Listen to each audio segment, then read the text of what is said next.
Gagliano throws the ball in the air. We're underway. Van Horn controlled the tip for the Utes. Stanford Minuteman, Sean, and a little reach in on Brevin Knight early. Very quickly, the game's first foul on Brevin Knight. 6 seconds into the ball game. His teammate Chris Weems said if Duncan is the best player and Van Horn's the second best, then Brevin Knight is the third best player in the country. And there's the Miller missed the first shot. Second best on Utah. Miller, who loves to post up. Rebound by Tim Young. Knight explosive to the bucket. Wild shot. Rebounded by Van Horn. Doliak running the floor, but the pass from Miller is over his head, and a sloppy start for both teams. Well, Rick Majerus says the running Utes is a misnomer. They want to control the break, make good decisions. That was not one of them. For the big fella. Coach Majerus says his team has not been able to get over this hump, meaning the Sweet 16. They've been here twice under Majerus prior to this year and have lost on both occasions. That's that pick and roll. You'll see it at different points by Stanford, and how Utah plays it is very important. Van Horn trying to post up Sauer. He has the size advantage on Sauer. He got poked free to Ben Caton. Problem is out here trying to guard him for Sauer. Van Horn, a three-point miss. Young, another rebound. Still no score a minute into the game. The put up by Arthur Lee, and the rebound by Miller. Miller's a junior from Los Angeles. Van Horn will try another three. And a foul on the rebound action on Michael Doliak as he collided with Young. 3 boards on the defensive end already for Tim Young. Rick Majerus has got Van Horn away from the hole, Sean. Basically, there isn't the ability to trap or focus on him. He's not going to get banged around. He's had 2 good looks. He does possess a great stroke. Came up empty on both.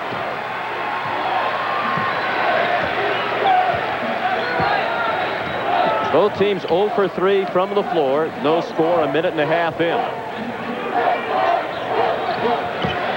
Young, a left-hander, long, shooting over Doliak. Another rebound for Van Horn. With solid post defense.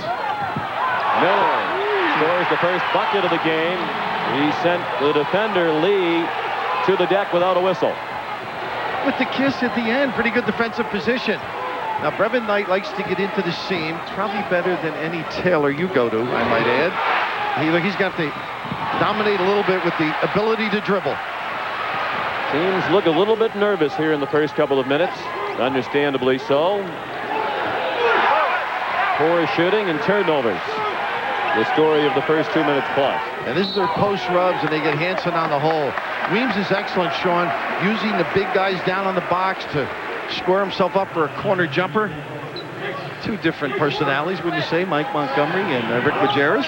Mike Montgomery, kind of overshadowed by the other 3 coaches at this site, Rick Pitino and Phil Martelli of St. Joseph's, colorful characters themselves. Well, as is Rick Majerus. He's colorful as well. Just a little more subdued. Knight got stuck in the air and threw it away. Talking about Montgomery, Sean, he would remind you of an admissions officer. And I guess Rick Majerus might make you think of a guy in charge of the athletic fields on the campus. Doliak shut off by Young. Caton stepped inside the three-point line and rattled out to Sauer. Made a couple of clutch shots at the end of the win over Wake Forest. For those of you expecting to see Clemson in Minnesota, we'll get you out to the Midwest Regional in San Antonio shortly. Tip time set for 7:55 Eastern. And Sean, everybody's staying at home on the post people, so they should be doing a nice job getting out on the shooter. Weems out of control, but the pass was deflected out by Utah. We're more than 3 minutes in now, and Stanford is still scoreless. It's 2-0 Utah. 6 possessions for Stanford without a bucket. Brevin Knight works himself into a game, Sean. Good first half, generally scintillating second half. Gets to feel the opposition. Shot clock at 5. Sauer, the miss. Rebounded by Miller. He is a good rebounder from the guard spot at 4.6 per game. That's the 3rd highest rebounding total on the team. And Sauer pushing there as Van Horn really does a great job presenting himself, begging for the ball. They go box to box on their early offense, like to dump down to him. Well, against Tim Duncan, they used a number of very big bodies effectively to bang the Wake Forest All-American center, but Van Horn presents different matchup problems. Well, you got to be pretty powerful as they get the easy deuce at the end of that to keep him out of there. 4 points for Andre Miller. He has all 4 points in the game. More than 3.5 minutes played. Stanford is still looking for its first point. They're switching out on Knight. Lee fell down, lost the dribble. Third turnover committed by the Cardinal. And the first substitute of the game is Jordy McTavish, a freshman from Salmon Arms, British Columbia. He's in for Miller. I didn't know Salmon had arms. Well, I haven't recruited that area. I'm sure George Bradley's been up there, or at least gets the papers from that area. But he can shoot it deep. That's 250 miles north of Vancouver. You have to have quite a recruiting budget just to get up there. Little motion in their offense, a lot of screening. Van Horn does a nice job screening and then stepping to the ball. Still 4-0 Utah. McTavish guarded by Knight. Shot clock at 5. Van Horn over Sauer. Doliak the offensive rebound. Young controls. It looked like Arthur Lee reached in to help deflect that ball out of the hands of Doliak on the putback. Pretty pass. And finally, Stanford is on the board. It took 4 minutes and 35 seconds. Tim Young, the sophomore from Santa Cruz, California, with the first bucket. Brevin Knight plays all, Sean. Gives it up early, not concerned, doesn't have to final facility to make the normal pass, the one necessary, understands where to give it, when to give it. 4-2 Utah, and Stanford to play it in. Andre Miller is back in the game. McTavish back on the bench for the Utes. Young working on Hanno Metala, the freshman from Finland, number 13, who's just checked in to give Doliak a breather. And he's going to be a terrific performer. That time it was Sauer with the pick and stay. A little different. They'll hit the jumper back to Sauer. Van Horn with 3 rebounds and a bad pass. Payton trying to feed Miller, who's looking to post up the smaller guards, but the pass didn't connect. And the one thing, the reason it didn't connect was Knight did a great job forcefully pushing him, locked him into place, and then the errant toss. They list Knight at 5'10", and that is probably a little bit generous. Those Catholic school programs, I give him a few inches. You see the whole prep days. Chris Weems the save, but it wound up in the hands of Payton. For those of you expecting to see Clemson in Minnesota, we'll be heading right out there in a few minutes for the 7:55 Eastern Time tip. And an offensive foul called on Payton.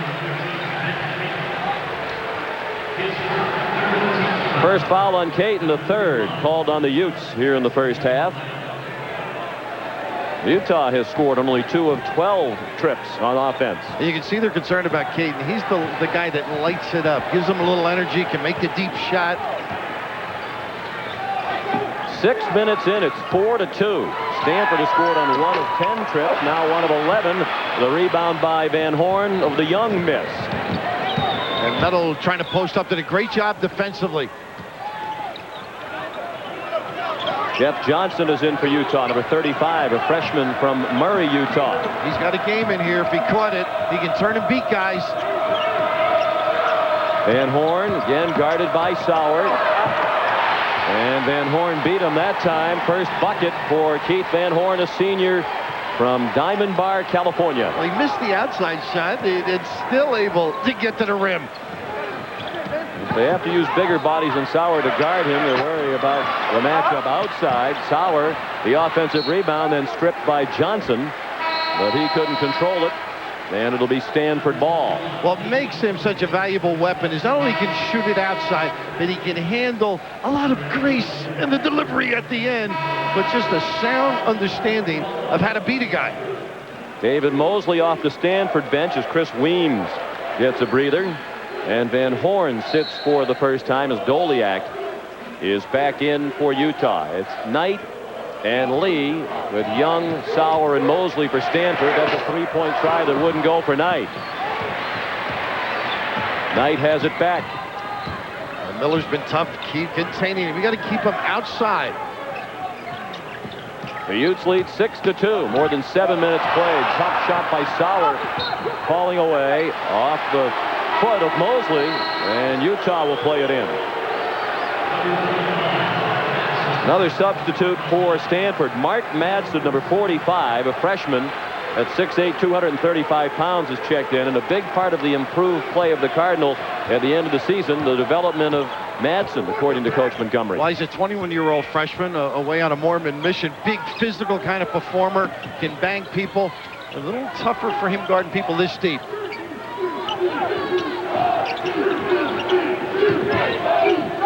Miller, tough shot from the free throw line. He went in after his own miss, but Young cleared the board. His 5th rebound. He's the tallest player in Stanford history at 7'1". Bad pass. Intercepted by David Jackson, the freshman from Portland, Oregon. And that was a great job pushing Young out a little deeper on the floor. Goliak can make that shot. Not that time. Johnson, the offensive rebound. Passed off as he stumbled to the deck. A roller. And that hook shot well off. Medela crashed the boards.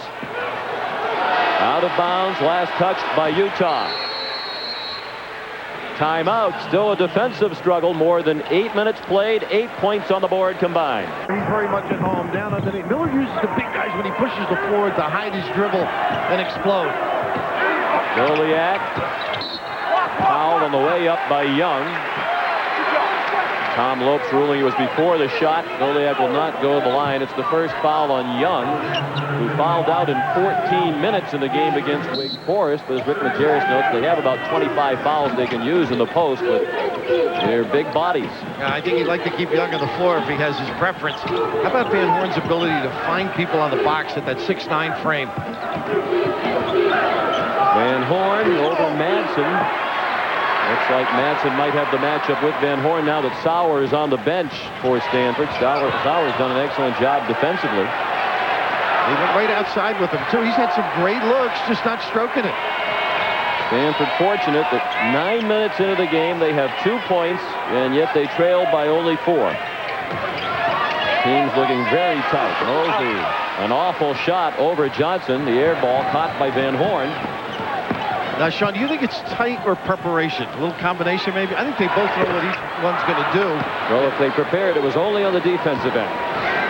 Oh, you are cosmic. Pretty look. Young. He has both Stanford buckets, and it's 6-4 Utah, nearly midway through the half. Sean, that's the one thing you can't prepare for is dribble penetration. Defense breaks down. All of a sudden, it's a new wrinkle that the defense can't handle. Stanford is 2 of 14 shooting now. Utah 3 of 14. Each team with 5 turnovers. Very active on their post duck-ins, both teams. Shot clock under 10. Johnson, strong drive, and he gets the bounce on the layup. And a great job by Miller. Held off. Brevin Knight couldn't get over to help out.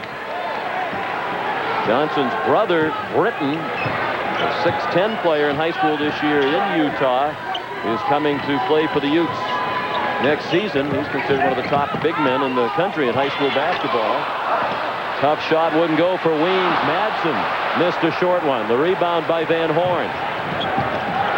7 rebounds for Van Horn.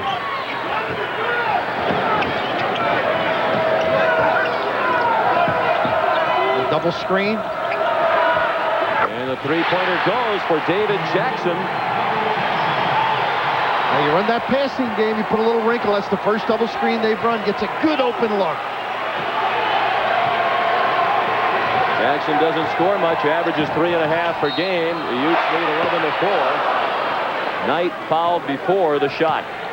Well, I'd like to take credit for Brevin Knight's ability, but he was too young when he was in the Seton Hall gym when I was coaching. He learned this all on his own, getting into the teeth, and he just draws the attention, sucks the defense, and can deliver with the best of them.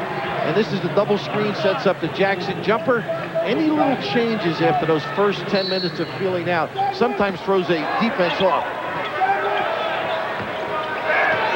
Rich Jackson, a senior co-captain, he and Knight the only seniors on the team, into the game wearing 24, and a travel called on Madsen. Pete Van Elswyk has also come off the Cardinal bench. He's number 40. 6 turnovers committed by Montgomery's troops. 11-4 Utah. More than 11 minutes played here in San Jose.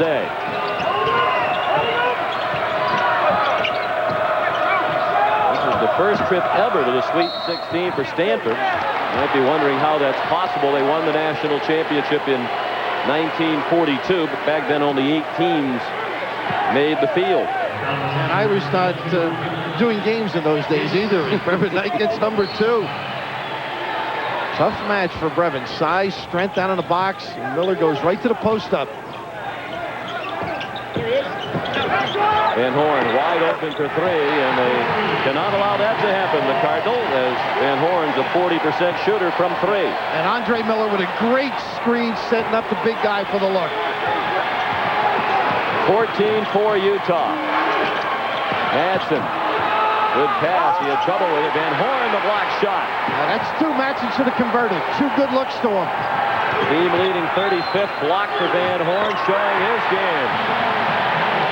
Putting on a little bit of a show right now, getting him in the open floor. Can't get help. He's got great drop step moves. 7 points, 8 rebounds, and the block for Van Horn. He's playing so well, Rick Majerus hasn't thought of food in the last couple of minutes. Knight, the runner. One-handed shot from the elbow. First bucket for Knight. He played collegiately at Seton Hall Prep. His dad was a fine player, Melvin Knight, at Seton Hall, and coached at the Hall under a fellow named Bill Raftery. Brevin used to hang around the Seton Hall gym as a youngster. Bill Raftery would shoo him off the court so he could have practice.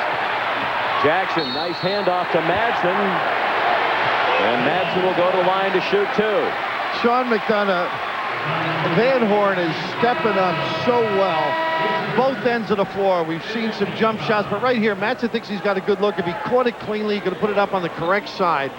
But Madsen, one of those guys that will continue to plug. Here's the great drop step. He gets back defensively. He spaces away either on the spin or from the box, a little bit like Larry Bird. And I don't mean he's as good as Larry Bird, but he possesses that ability to drift and still make shots. Jordy McTavish back in. The foul was on Medela, his first. Madsen at the free throw line. He's a 60% free throw shooter.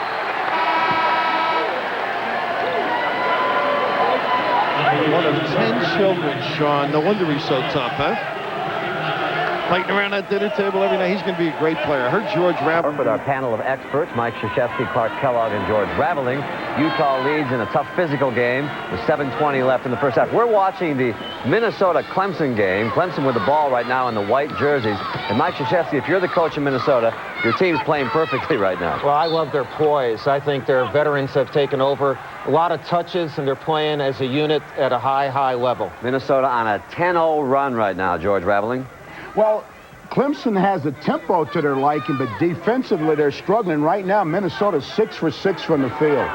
Clemson, a great defensive team, of course, Clark Kellogg, but they're hitting the threes early. Well, that's what they're going to have to do. 20% in the first 2 tournament games from behind the three-point line. But I like Minnesota's ability to push the ball off defensive rebounds against a good physical half-court defensive team. One way to negate that is by getting out in transition and getting some easy scoring opportunities. What they have to do, Clark, is keep that pushing going. Right. Because I agree with if you. they have to fight against Clemson's half-court defense, it could be tough. It could turn around. Exactly. So with the guards they've got, Bobby Jackson, Eric Harris, Charles Thomas, I mean, again, this is a versatile, experienced team, and they're going to take what they want as well as take what's available. Bobby Jackson has 8 points on the night so far. Minnesota on a 10-2 run now. And playing about as well as can be expected. Number 1 seed out in the Midwest. All right, let's take you back to Stanford, Utah, out in San Jose. Utah leads 19-7. 6:15 left in the first half. We'll see you a little later.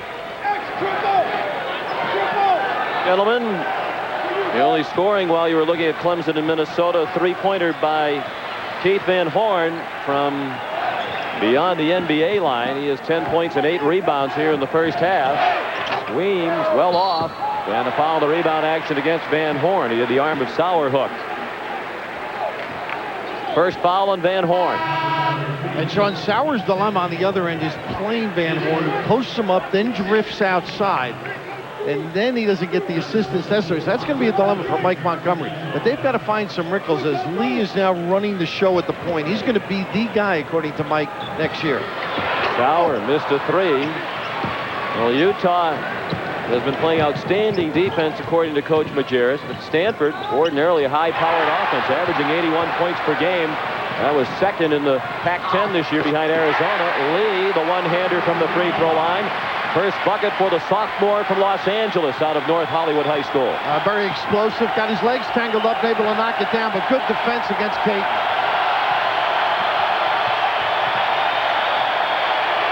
The crowd trying to help the Cardinal get back into this one, down by 10, 5.5 left in the half. A passing game with a designated hitter. Here he is. Top shot in traffic. Van Horn has 12. Well, they did a good job of limiting Tim Duncan. We say that, and he nearly had 20 points and 20 rebounds in the game, but he had to earn everything he got. They're not doing as good a job on Van Horn. They can't, because he plays outside. You just see the ability to elevate at 6'9" over the smaller Sauer. Young got his own rebound.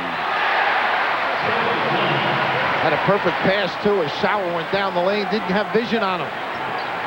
6 points, 6 boards for Tim Young.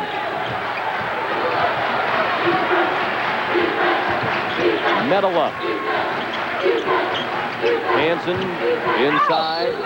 Miller again on the post up, score it. And Andre Miller will have a chance for a three-point play. Well, you look at tape that jumps out at you, his ability down in the low post, complemented by Keith Van Horn. And this is the dilemma that you mentioned. Duncan, they ran people at him, had double ups, but here, look at the ability to gather those long legs and knock it down. I mean, tough to defend, and then they go inside. A terrific performer. Look at the tapes. They love to give it to Miller. He can dominate bigger guys down in the box. Miller finishes the three-point play. He has 7. And the Utah lead grows to 13 points. The largest advantage for the Utes, who have not trailed in this game.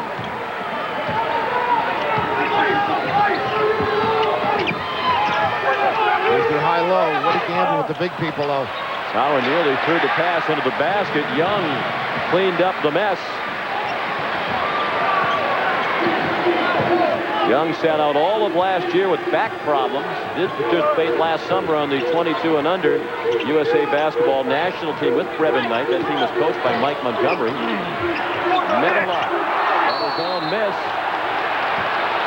And he'll shoot.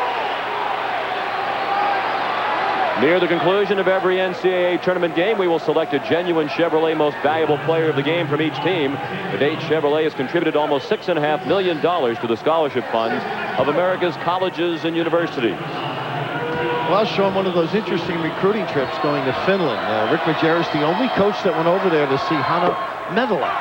And to both of us, an unusual diet. Reindeer meat and a beverage or two of your choice. But that's what impressed him most, and I think in 2 more years he's going to have some talent performer. He can put it on the floor a little bit like Van Horn. He's got some range, good post-up, sound performer. Majerus said many schools called and wrote to Medela, but he thinks the reason he won the battle is because he was the only coach who made the trip, and that's a 7,000-mile trip from Salt Lake City to Finland. Van Horn, the rebound of the miss by Lee. And Brevin Knight with the 2 fouls out. They can't control this guy. He's been tough, Miller. Andre to the goal.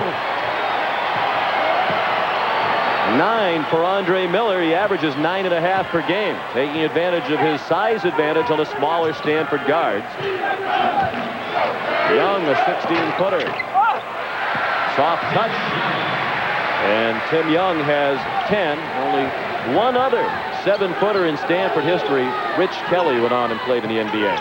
I like the idea of keeping Brevin Knight out, though. Good gamble, 10, 12 points, so you just can't afford to get him a third. With the post-up right here, he's liable to get tagged for it. Utes by 12, 3 minutes left in the half. Got to help here. Good cut. Johnson spotted the double team, went slicing to the bucket. Van Horn found him. Jeff Johnson has 4 off the bench. He doesn't like the glamour of the game, Van Horn. He just likes to play. I mean, there's the double. He doesn't care about points. Give it up.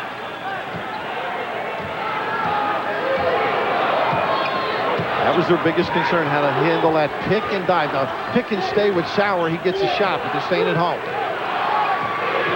2.5 minutes left in the half. Shot clock at 10.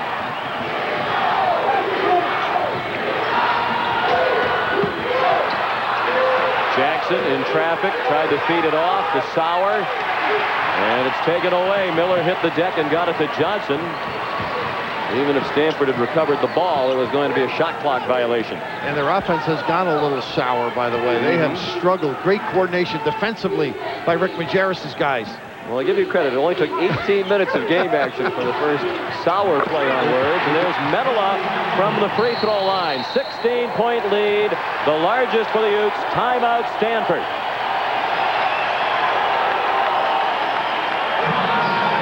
It's a 20-second timeout. To some of the people involved with the Finnish national program. First night he went over, went out with the Finnish national folks, kind of behaved so. Second night said, I think it might help the cause recruiting if I have a beverage or two and well, I'll tell you what, I loosen up with the coaches. I could have been very successful in Finland, I guess, eh? Here's a little low post. Matson's got to help down there. Needs some punch for the big guy. Madsen is 3. Utah started slowly on offense. 3 of its first 14 from the floor. Since then, they've made 10 of their last 13 shots to lead 14 under a minute and a half remaining in the half. Medela. The guy's got a terrific game. And all of that because of the attention to Van Horn. Sauer banging, chucking down on the box. He just moves out a little bit. They don't play him. He shoots it, if not, the high-low. Knight in the lane. Gave it off to Madsen. Medela careful not to commit a foul. Madsen is 5 off the Stanford bench. And you think Knight gave him 2, he missed. They would have been right there if he made the 2. Little penetration by Brevin makes this team tick. Shot clock is 22.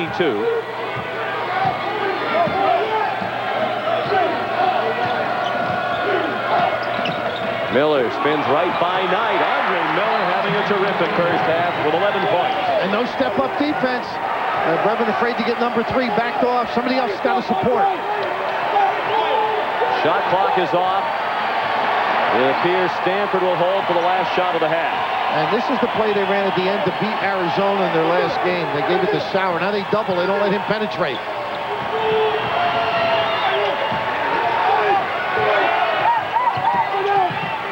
Weems, a runner.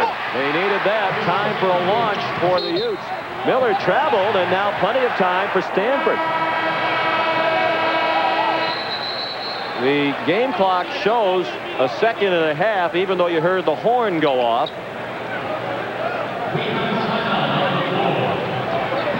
Timeout has been called by Utah. Back for the final second and a half. By 14 with a second and a half left in the first half. The field goal percentage is coming up after an abysmal start shooting the ball for each team.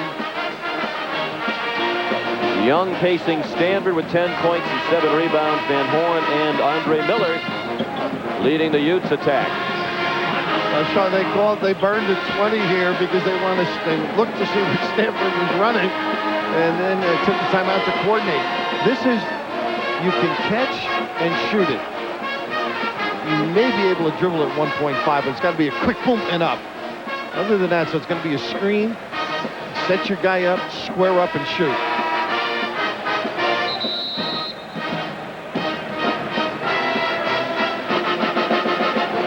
They'll be keen on trying to deny Brevin Knight the basketball. He's the kind of a guy that can get rid of it. 13 points for Jacobson, a junior from Cottage Grove, Minnesota.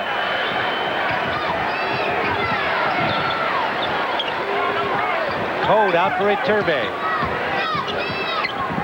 Iturbe can't get through James. McIntyre into the paint. His jumper won't drop. Rebounded by Winter. Numbers aren't there unless you take it yourself. Jackson didn't take it himself.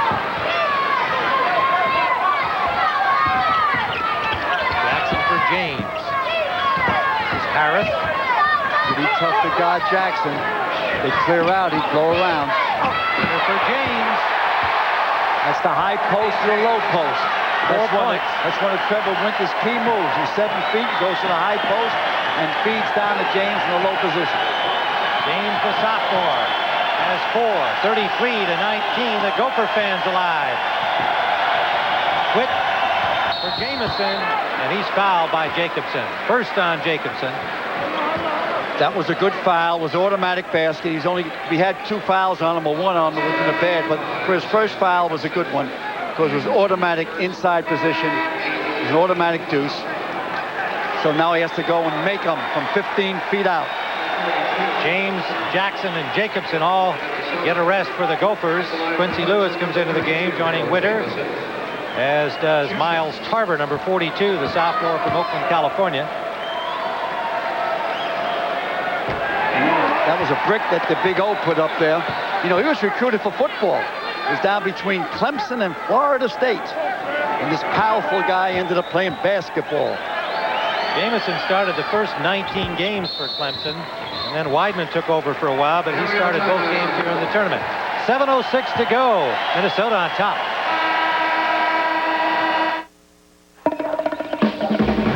At Pennzoil, we know brutal driving doesn't just take place on a racetrack. It begins at the end of your driveway. You stop, you go.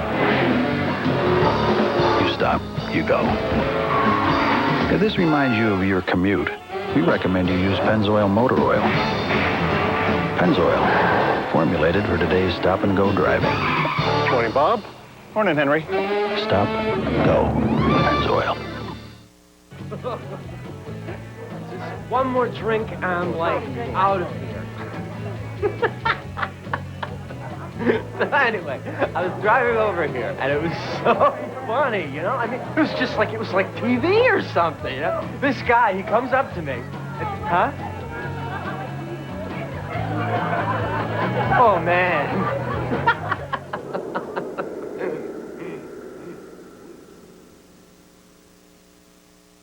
Relive March Madness again and again. Experience all of this year's action with the official 1997 NCAA Championship video. Call now, 1-800-747-7999. It's all here, from the excitement of the opening rounds to the drama of the Final Four. Order the official 1997 NCAA Championship video by calling 1-800-747-7999. You want to play sports at an NCAA Division I or Division II school? You must be certified by the NCAA Initial Eligibility Clearinghouse. Get one of these student release forms from your coach or guidance counselor and send it to the clearinghouse. Remember, if you're not certified, you can't compete as a freshman in Division I or II. For more information, call toll-free 800-638-3731. Want to play? Know the rules. This message provided by the NCAA. While you're rocking on the road to the Final Four, jump on the Information Expressway. CBS Sports is online with the breaking news and the latest scores at cbs.sportsline.com. Tim Ryan and Al McGuire, we're back here in San Antonio. Our game summary looks like this in the three-point category. The Gophers are batting 1,000, 3 of 3. Clemson 3 of 6. Jackson has 13 points, and Jacobson just joined him with 13 points. For Minnesota leading 33-20 here. And Al, what can Clemson do to stem the tide, get back in this? 2 things, I think. Number one, I put a combination defense on Bobby Jackson. He's that good. And the other thing I would do, you've got to keep the ball in Buckner's and into McIntyre's hands. They got to get hot. Now, McIntyre's only 1 for 5, but he's a better shooter than that. McIntyre with only 3 points. He averages 13.3 a game. Has not been a factor so far. This is Tarver, watched by Turbay. See, the man-to-man here is not stopping them. Even when they're playing physical down low, they still get the ball down low. And Bobby here with the ball is just too quick. And a good effort by McIntyre to knock the ball loose from Harris.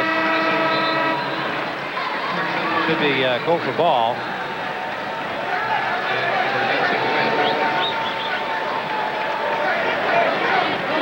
Harris goes out. Jackson and Quincy Lewis will join Charles Thomas, 7-footer Witter, and Tarver. This is Bobby Jackson. See, Jackson rather played a 2 position with Harris in there, but when Harris goes out, Jackson has to move to number 1 position. What he did then is just score on his own. Only 3 players have taken shots for the Gophers so far in the game. James, Jacobson, and Jackson, the 3 J's. Well, with a 15-point lead, no one else should shoot. Here's the solo. He's going all the way. Uh-oh, that might be, nope, didn't call the flagrant again. Nearly went into the first row seats back there over the cheerleaders. The Gophers are starting to break out. They're creating turnovers. There's a steal right there. Nice hands. See that quick move by this Bobby Jackson. He's just unbelievable. Oh, I thought, they didn't call any foul on that. Yeah, they did. McIntyre. But why isn't he shooting fouls then? So Bobby Jackson and the Minnesota Gophers continue to roll. They lead Clemson 35-20. And Mike Krzyzewski, you haven't seen a lot of Minnesota, but now you know what people are talking about. I'll tell you what, Pat, I love them. Their toughness is amazing, and they play as one. They're a beautiful team to watch and a veteran crew. I think everybody on the panel agrees. Let's let everybody know what's going to go on later here on CBS. About 10 o'clock, St. Joseph's and the defending champions, Kentucky, and Iowa State and UCLA. 2 great games coming up later today. A couple of coaching news for you. Tommy Amaker has gone to Seton Hall. He's been with you for a long time, Coach. You replaced him with Johnny Dawkins, and knows a few things about scoring, doesn't he? Well, Johnny is the all-time leading scorer in Duke history. He and Tommy played together on our 86 team that won 37 games. If I can't have Tommy, I'm going to want Johnny, so we're really lucky to have him. And George, you have some news about the LSU job. They didn't waste any time there, did they? Well, they have found Dale Brown's replacement at LSU. It'll be announced early next week that John Brady, the head basketball coach at Samford University in Birmingham, will take over as LSU's head coach. So from here on out, it'll be the Brady bunch leading the Tigers. Permit us, if you will, to take a moment to extend our good wishes to 2 colleagues here at CBS. First to Jason Arrington, our manager of broadcast operations, who is in the hospital. Jason, we miss you. And to Scott Hamilton, who told us yesterday he has testicular cancer. Scott will undergo chemotherapy treatment soon, and we're convinced, as he is, that he'll be triple toe looping for a long time to come. Reality does set in. Hope you enjoyed Pennzoil at the half. Enjoy the second half here on CBS. We'll be here all night watching the games for you. I'll see you later. Pennzoil at the half was sponsored by Pennzoil, formulated for today's stop-and-go driving. Stop, go, Pennzoil.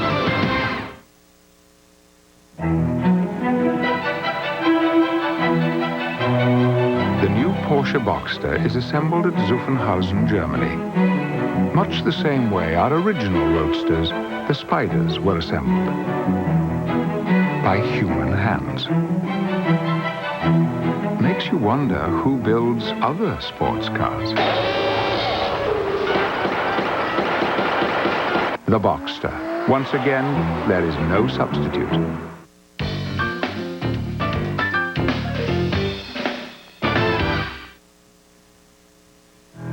When Kenny Tyler's brother came back as a ghost, it was a miracle. You really bugging. Now, getting rid of him is a whole other ball game. Marlon Wayans. Come on, Muhammad Ugly. Kadeem Hardison. This only works if I keep a low profile. Negro, you impeccable. The Sixth Man. I'm fine. Rated PG-13. Starts Friday, March 28th. Celebrating 40 years of building in Colorado, U.S. Home offers a variety of impressive home styles. You'll find comfort knowing your new U.S. Home rests on quality foundations from Pormore Construction, foundation specialists for over 35 years. Tarco Incorporated has been carving the earth into life spaces for over 20 years. We're proud to be a part of the creation and design of new and better ways to live in a U.S. Home community. U.S. Home, the nation's only 3-time winner of the National Builder of the Year Award.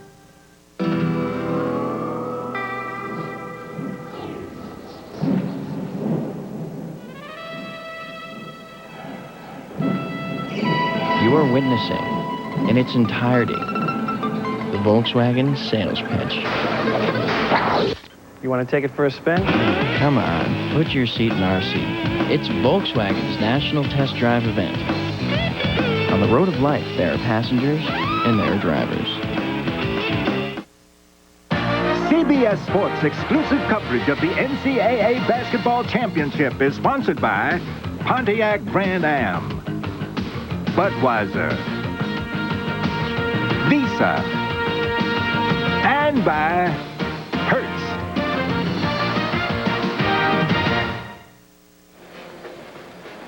Welcome back to San Jose. At halftime, Utah leads by 14, and moments ago, Mike Mayock spoke with Stanford coach Mike Montgomery. Coach, 10 for 32 shooting, 21 points, your lowest point total in the half for the year. What do you do to manufacture offense? Well, we didn't play very well. It was kind of like Murphy's Law. We were dropping balls and weren't rebounding. We had some real good looks early that we missed, and that's always been something that's affected our confidence. We just got to turn it around. We got to play better defense so we can get out and get some shots off the break. Utah's not giving us much easy, so, we're going to have to work harder at defense and then get a little more confidence on offense. Good luck in the second half, Coach. Thank you very much. Mike Montgomery, a Stanford Cardinal, down by 14. Bill, your take on what the coach had to say? Well, I think it all centers defensively around Brevin Knight. He's got to come up with some steals, the push, to get some easy opportunities. But I think Utah's preparation, they handle the pick and roll, the pick and stay. They've been devastated. They've run their post bumps, not being able to get Young involved. It's been a dilemma. Well, Mike Montgomery's strategy, a key part of the win over Wake Forest tonight. Rick Majerus and his strategy paying off in a big way for Utah. Field goal percentages were poor for both teams early on. Utah really picked it up. Stanford improved as well. Stanford finished the half 7 for its last 11. They did not make a three-point field goal in the first half. And there's the improvement we talked about for the Utes. Over the first half, 3 out of 14 from the field. They finished the half 12 for 15. Stanford never led in the first half. Utah's biggest lead was 16. And no threes for Mike Montgomery, a surprise. They're a 39% three-point team, second to the Pac-10 during the year behind only Washington State. Stanford ball to begin the second half. The three-guard look. Weems the first shot. It spins out, and more of Murphy's Law for Mike Montgomery. One and done. They haven't been able to do much on the glass. The big dilemma is Van Horn. Now he's posting up. They got to come help. Van Horn's shot wouldn't drop. Van Horn led all scorers with 12 in the first half. Miller had 11 for Utah, while Young paced Stanford with 10. This is Tim Young. Can't say enough about Miller's job on Brevin Knight. They're all helping. Nice look here. Good catch. And the block by Van Horn, his second. The save by Caton in the corner. Pretty good reaction to detail. I think he got an easy one. Van Horn steps up. Caton to Hansen. Hansen's a junior, outstanding student, 3.98 GPA at the University of Utah, only 1 A-. All the rest straight A's. Van Horn. What a rebound. And the rebound stolen by Miller.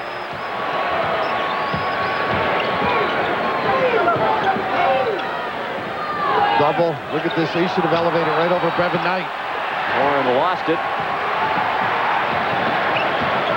Well, the second half beginning as the first half did, but both teams struggling to score. And this is where Knight usually steps up a little bit. Got to get himself involved. Great pass the last trip. That pass deflected out of bounds by Hansen. Not like the professor gave Drew Hansen the A-. I was wondering, what did he falter on? He must have been tardy one day. He's a political science and economics major. Heading to law school, Coach Majerus tells us, is Drew Hansen when he finished with his undergraduate work. Sauer. Delivered, huh? Special delivery by Knight. They got to make some shots. Good opportunities. Empty.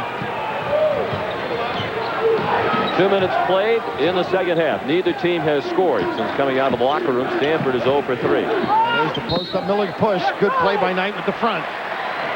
And the foul on Miller is his first. John, they need a little juice right now, Stanford. I mean, the crowd in their favor. Here's one of the step-up plays defensively. It didn't lead to a fast break, but it got the turnover. They need some step-ups for Montgomery. Utah's committed 2 more turnovers than Stanford, but the Cardinals being hampered by poor shooting.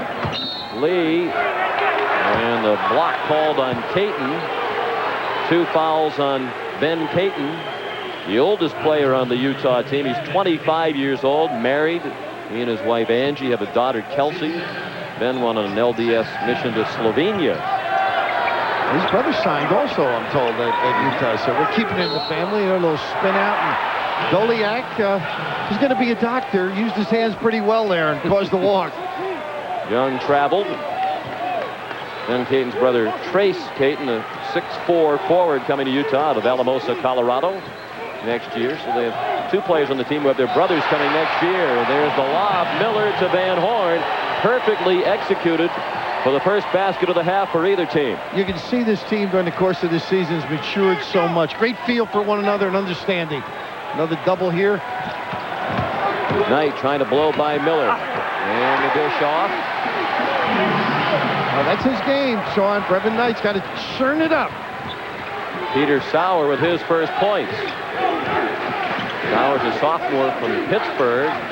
His dad, Mark, is the president of the St. Louis Blues of the NHL and the CEO of the Kiel Center, the arena in which the Blues play. Mark Sauer, formerly the CEO of the Pittsburgh Pirates. Well, it looks like the open a little bit, huh? We had the spin out, the ability to get himself to the tin and then send it in or out. He's tough for Sauer. Knight in the lane. The tip by Young wouldn't go. More Murphy's Law. Caton saves it for Hansen, and then the foul on Sauer. That's a frustrating trip, and they've had a few of those. Exactly what Mike Montgomery was concerned about as he got into the second half. But you can see, though, the enthusiasm, a little bit more involved offensively, getting into the thick of the defense, causing some problems for Utah. Hanno Metala back into the ball game. Michael Doliak goes out.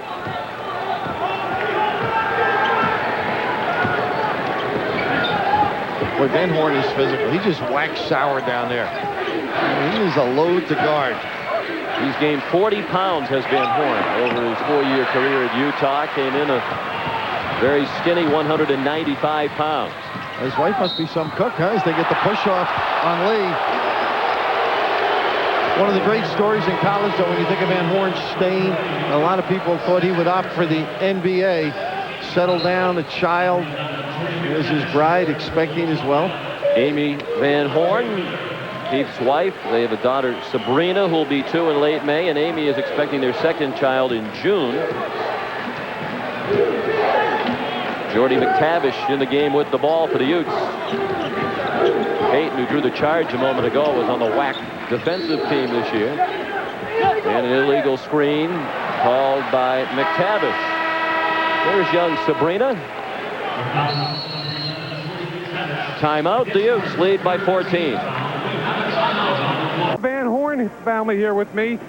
Wife right now, Amy, talk to me a little bit about the decision to stay for a 4th year. It must have been tough, especially with Sabrina here almost 2 and another child on the way. Well, for us, it meant that we would have a year together and a year of, without all the commotion. I think it was good for us. And now a little more maturity going into his rookie year. I guess you're really happy with the decision you made. Absolutely. Extremely happy. We're happy that we decided to go through this great year. It's been a lot of fun. And May, growing up, I guess he was a gym rat, wasn't he? He was an easy kid to raise. He just didn't give me any flack. So what can I say? He learned from his older brother and sister not to get under mother's skin. So listen, enjoy the game. Sean McDonough, take it away. And part of the decision for Keith Van Horn to stay, a promise he made to his late father, Ken, who died a couple of years ago of a heart attack at age 57. He promised he would get his college degree, and he will stay around to do that. It would be much harder if he left and gone to the NBA to come back and get his degree. People talk about doing that, but it's not easily done. And how much he enjoyed this year, and what a great decision. Not a good look here by Metala. Foul at the one, then, and the counter at the other. Stanford trying to get the crowd into the game for the first time. Knight. He loves the second half. Down the lane with the deuce and then the jumper. He's got him on a string. 22nd timeout, Utah. Maybe I should have... History, 3 of the 6 California teams still alive. Only St. Mary's, USC, and Pacific have been knocked out. Key thing is to control the dribble penetration. Brevin Knight on Miller, and then Miller on the box. He's got to be careful to get number 3, Brevin Knight. Utah 1 for 4 shooting this half with 5 turnovers. Van Horn bumped on the drive. And Sauer is called for the foul, his third. Not good with the dribble. Sauer having his trouble, and Brevin's the guy lighting it up. You see that bold look. A couple of the players decided at Pete Sauer's request to go ball. He didn't. He got nice to the interception. Knight trying to finish the tip in by Young. Knight kicked it in at 5 feet 8 and change. The little guy up big. Well, now they got the house.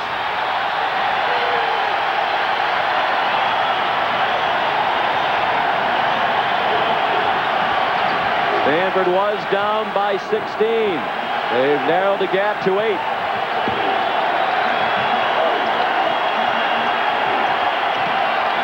Got a dive to the box. Hansen missed a 3. Rebound Young. Sauer running the floor. He gives it up on time. Understands the game. Great look by Brevin Knight.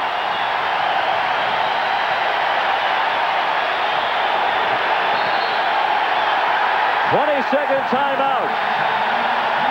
Stanford on a 10-0 run.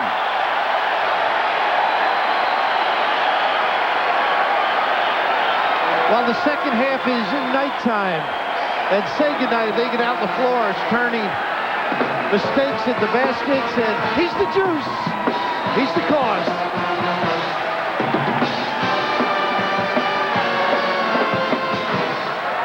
Stanford started slowly this half, but they've begun to pick it up. No more 20-second timeouts remaining for Utah. Sauer, the sophomore from Pittsburgh, out of Shady Side Academy, with the layup that helped ignite this crowd. They were down 16. They run off 10 in a row. Now the Cardinal down 6. It's usually Van Horn time. They post up Miller. Miller lost the grip on the way up. And Stanford will play it in. What a great screen by Van Horn on the dive to the box. Just a little tardy, and Miller excited, let it slip. Knight, Weems, and Lee, the 3 guards with Sauer and Young. Utes with 6 turnovers in this half. Sauer, well short.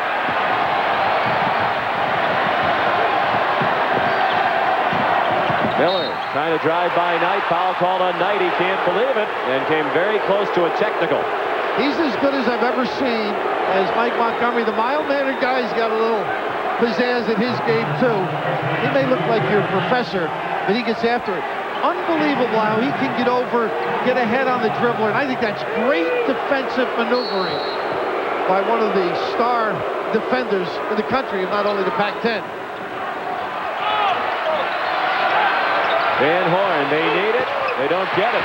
And the rebound is run down by Miller. And Brevin Knight has to be careful now. We're going to Van Horn. Bad pass off the shin of Caton. Hansen got it back, and a foul and a reach in. And that's number 4 on Brevin Knight. A real nickel dimer, too. Oh. Well, they turned it up a notch, and this is an aggressive play. First Lee, and Brevin does reach in, but not the kind of consequence that would then necessitate the P and the whistle exploding.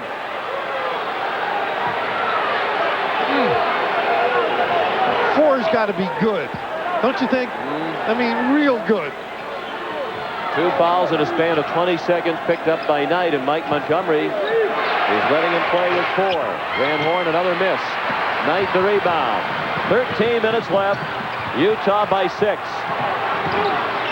Knight down the lane, fouled by Miller. And Mike Montgomery working the officials, and I don't blame him, over on the sideline. He's giving him an earful, and that's what you got to do. Pay attention. Now the gamble is, and now Mike's trying to control. Oh, and the assistant coach got a technical.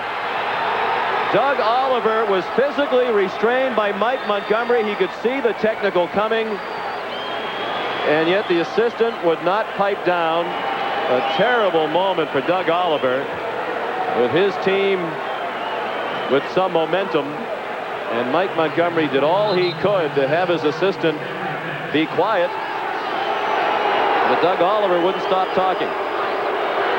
Sean, I honestly think he initially tried to get Montgomery to stop.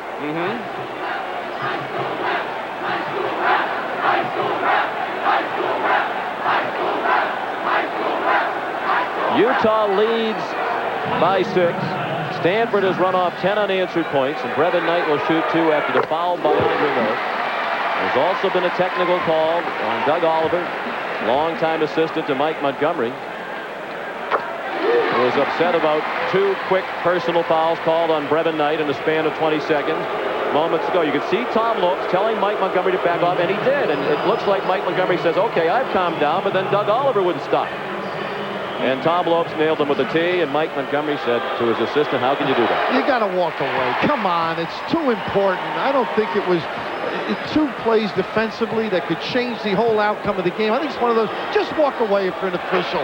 Goodness, you don't have to hear everything. That's right, because if you're these officials, you have to know that both of those fouls, the 3rd and 4th on Knight, were questionable calls. So you think you would give Montgomery, his bench, Brevin Knight, every bit of latitude. In fairness to the officials, they did let Knight do an awful lot of running around the arena, voicing his displeasure without hitting him with a technical, which would have sent him out of the game. And I know Mike long enough and well enough that he would not say anything that would warrant it as Caton gets an open look. Oh. Will the technical be a momentum killer? First 3 for Caton. Knight's shot wouldn't drop, out of bounds for the Utes. Winner of this game meets the winner of the game to be played later on tonight here in San Jose between Kentucky and St. Joseph's, the Atlantic 10 tournament champions, taking on the #1 seed in the West. Brevin Knight going to the goal, thought he got hit. He's got to relax, play his game now. Jeff Johnson is in the game, as is Jordy McTavish. A couple of freshmen on the floor for Rick Majerus. Nice high-low here. And Van Horn had a shot blocked. The putback wouldn't go. Foul on the rebound action. Now, I know Keith Van Horn is posted up strong, but he's getting measured for a new shirt collar down on the box. I mean, the pass is not a good one, but I watch the arm right. Oh, my goodness. Sauer should have been called for a foul. Doesn't get to the free throw line. They're letting them play a little bit inside.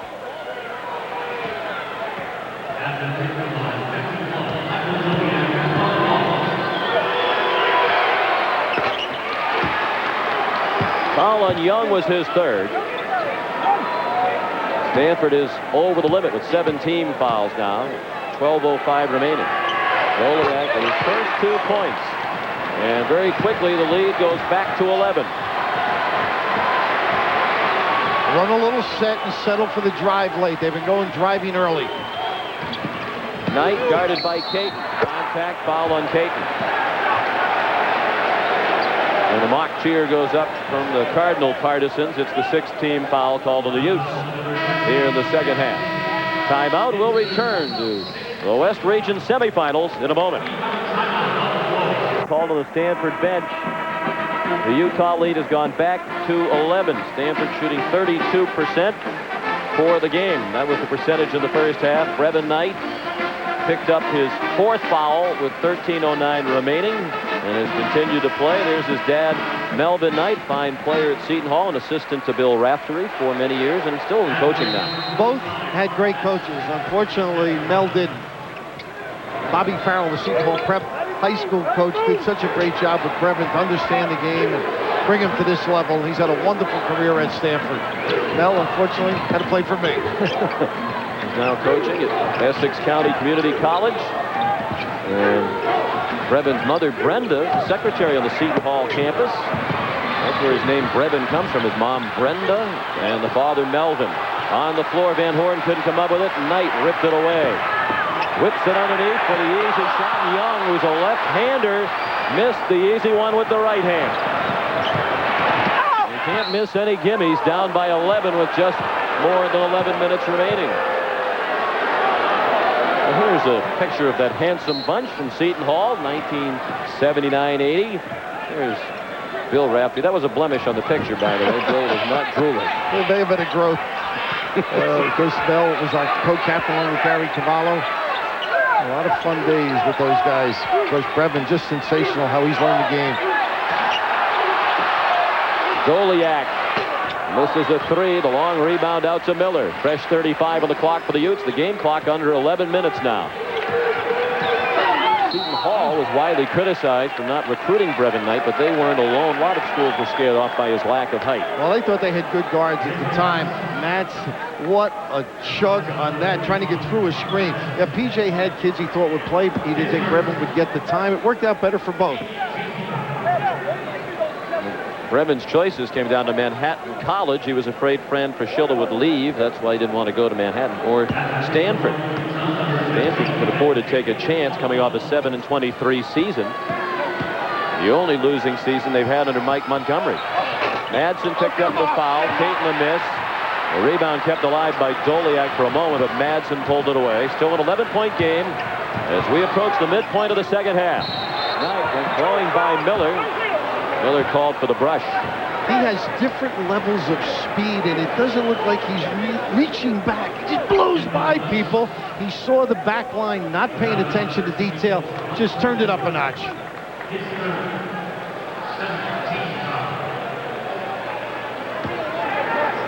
Here's Brendan Knight on the left of the picture alongside Mel. Well, the sign obscuring Mrs. Knight. Brevin goes to the line. Their youngest son is on the Seton Hall team playing in the state championship in New Jersey. He's a sophomore and a very talented guy. And Mel thinks he's got a shot to be as good, if not better, than his brother. Special guy, easy to coach, great to work with as an administrator and an assistant coach. And we wish nothing but the best for them and their guys. Utah's lead again down to single digits. Utes have won 13 games in a row coming into this one. Stanford has won 6 straight and 9 out of 10. Big thing is Knight not playing Miller. Gives him a little chance to rest, sniff around, maybe come up with some steals. He's on Kate. Shoulder take by Miller, but then Young blocked the shot.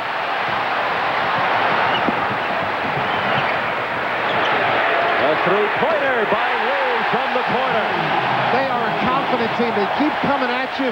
And Brevin loves to give it to any of them. He has great confidence in his teammates.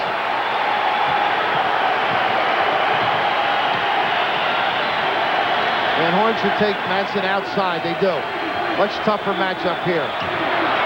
Madsen made him step inside the three-point line. Van Horn, tough shot in traffic as he was approaching the 7-footer Young, and Keith has 18 points. Well, if he looks at Madsen and Young, he ought to just move out quickly. He can do damage deep. Lee tees up another three. And a foul on the rebound action. And it might be on Van Horn as he was jockeying with Madsen for position. It is on Van Horn, his second personal. And Sean, when you can shoot the ball like he can, he drew the attention with the pump fake. Gets into traffic. He's got an array of releases when he's around the tin as well. Good shot selection, understands which one to put up.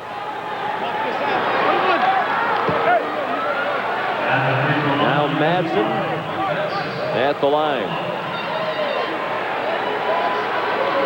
He's come on strong lately. Had problems with a stress fracture with his lower back at the start of the year. Mike Montgomery told us yesterday Madsen's teammates were amazed in the preseason practices. What a fine player he was, having been away for 2 years on the mission in Spain. And then he suffered the injury, and it really set him back. Missed the first 4 games of the year, and once he returned, it took a while to get back into game shape. I mentioned those 10 children. The father's a broker. I'm glad the market's been so favorable for the Madsen. Mark says he's as hardworking as his dad and gets his fearlessness from his mother.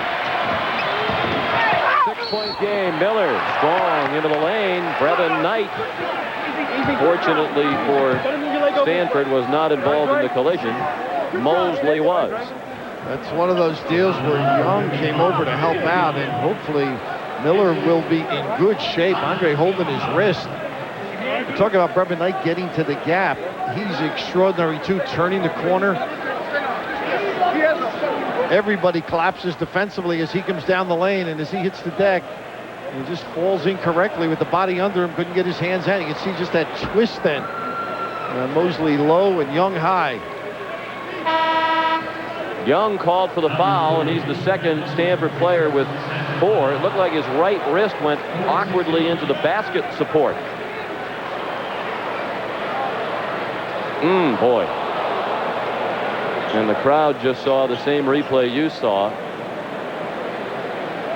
on the replay screens at midcourt, and they groaned collectively when they saw the hand and wrist bend back.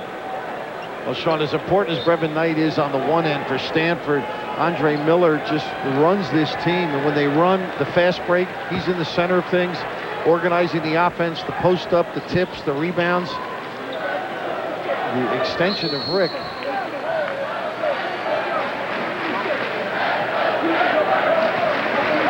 Miller's a junior, did not play at Utah for academic reasons his first year on campus, despite the fact that he was a Dean's List student and an honor roll student in high school.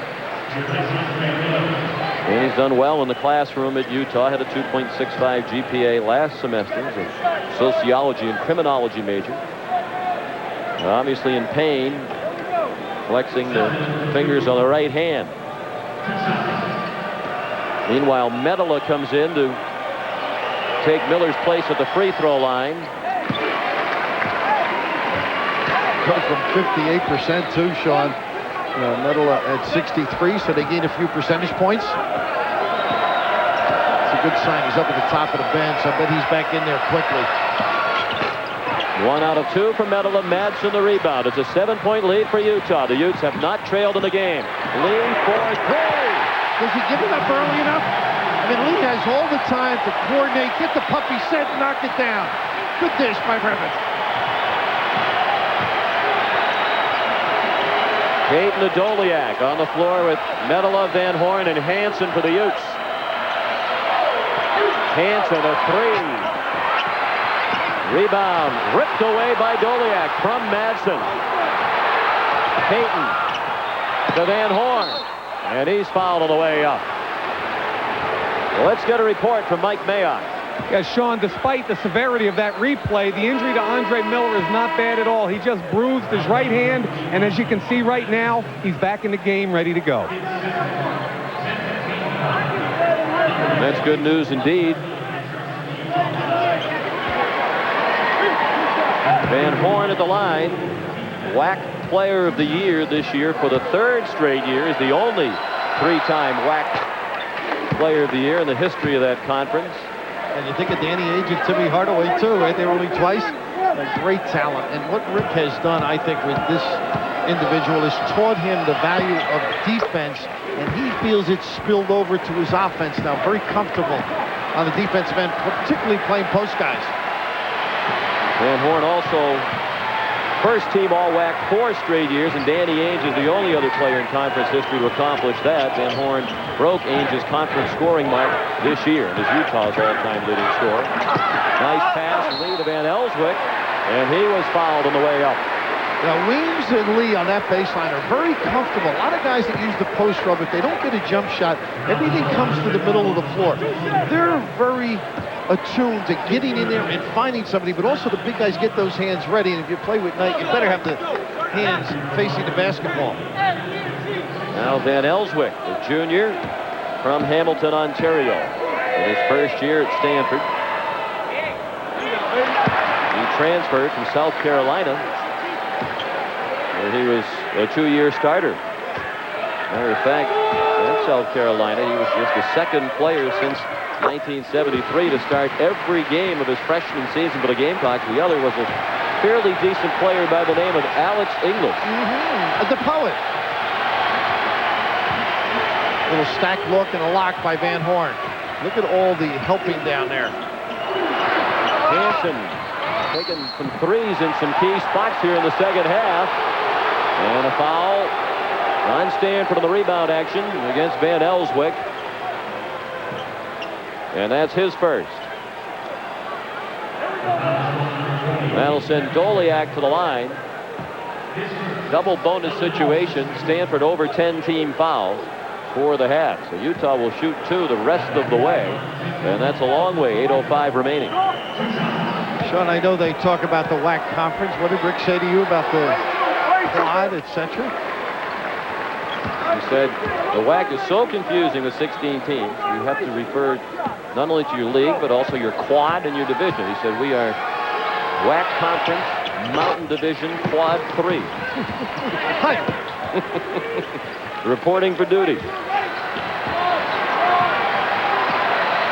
8 minutes remaining. Utah by 7. Hey, John, they look like they got a little gimmick defense. A little triangle and 2, maybe? Van Elswick created the contact, didn't get the bounce off the rim.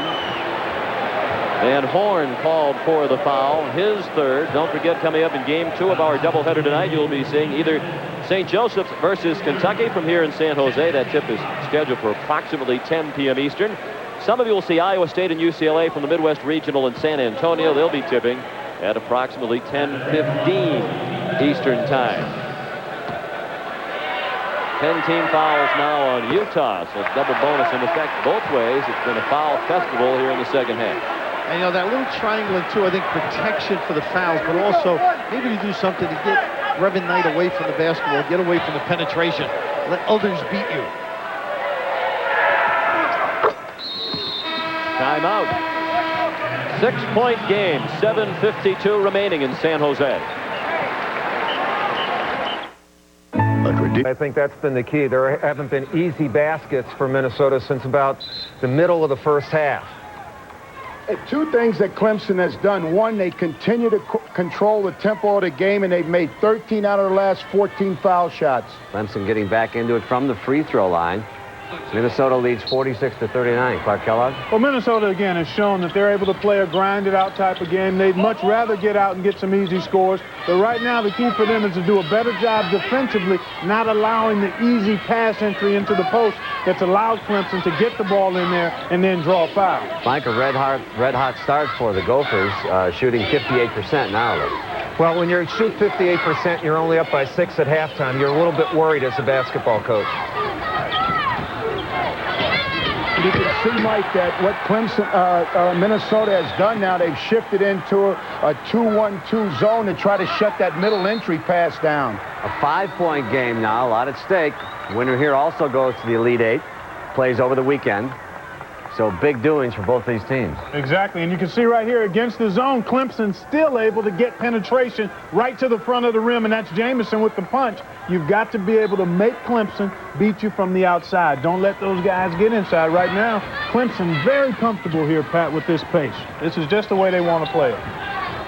Pat, if it stays half court, Clemson's got a great chance of winning this basketball game because in the ACC, Clemson's as good a half-court team as there is in the ACC. And you've seen a lot of them.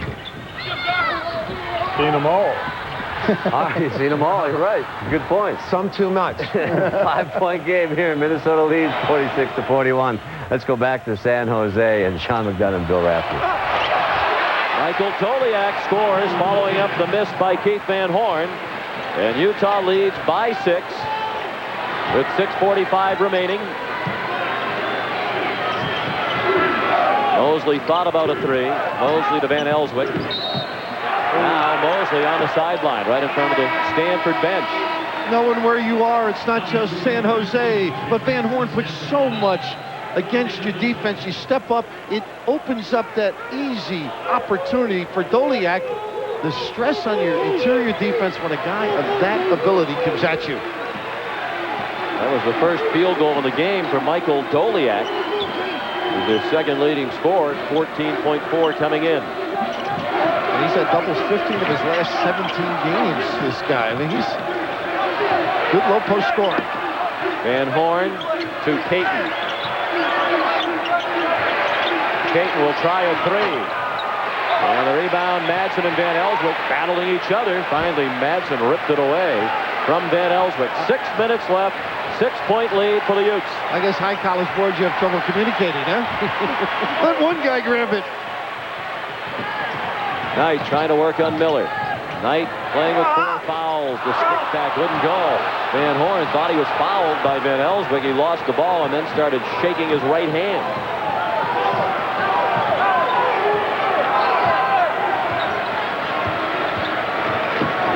Big move. Look at this post-up. Van Elswick gets caught for it, but that's just great basketball.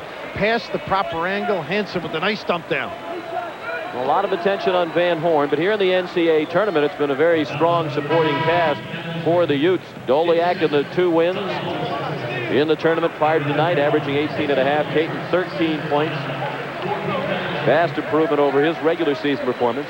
Miller, 10 points and 7.5 assists. Sean, you were complimenting Mike Montgomery, and rightfully so, about gambling with Brevin Knight being on the floor. But his move off of Miller defensively saved him as well.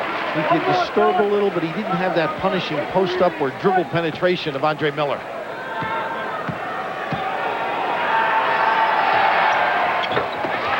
Goliak makes a pair. The lead back up to 8 for the Utes. They advance to this game by beating Navy in the first round. And North Carolina, Charlotte in the second round in Tucson, while Stanford advanced with victories over Oklahoma and Wake Forest. That's it, tough. Didn't squeeze it. Boy, he had great post position on Van Horn. Keith runs the floor great. Look at this. Say goodnight. Kane, on the money. The lead back to 10 for the Utes, nearing 5 minutes remaining. Young with 4 fouls, the spin to the bucket. Young fouled by Hansen. I talked about the ability to beat you outside with the dribble, with the passing, the leak out, the anticipation. We mentioned the comparison, some of the things to Bird. Well, Larry Bird ran the floor better than his speed would dictate because he understood the action, the game. And look at the gather in traffic as Madsen does a great job trying to recover.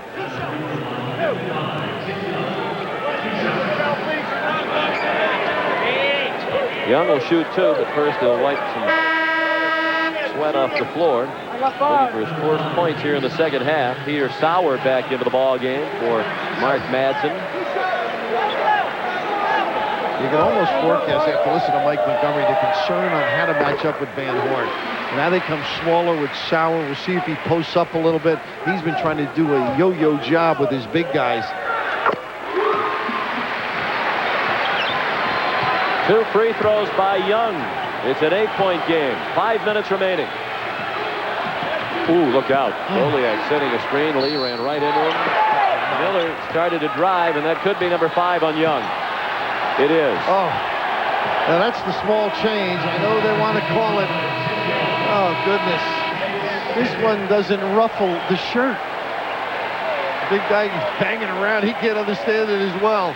Down the other end, he had a little rolling hook, took a little bit of a shot. And that is a difficult situation for them as they come with Madsen. When you get much of a blow, they get very small quickly. 15 rebounds to go with those 12 points for Young. Sophomore from Santa Cruz with an interesting family life. His mom, Mary Harris, lives in a rustic house without a phone or electricity. Up in Eureka, Northern California, near the Oregon border. She gets her water from a nearby stream. His dad, Greg, runs a construction company, rides a Harley Davidson. His parents have not been together since Tim was 6 years old. I can relate a little bit with the phone. I mean, I have 4 kids. I don't have any access to a phone.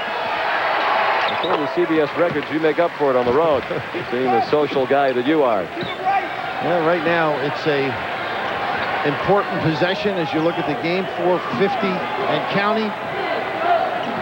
This is a pick and stay for Sauer. They've done a nice job reacting to it. Lee, a little bit long with that 3. Rebound by Hansen. So Stanford has made a couple of runs here in the second half. Twice closed within 4. The first run was repelled in part by a technical foul called on the Stanford bench. I think the ball's got to come back in Knight's hands when they run their set and let him do some creating.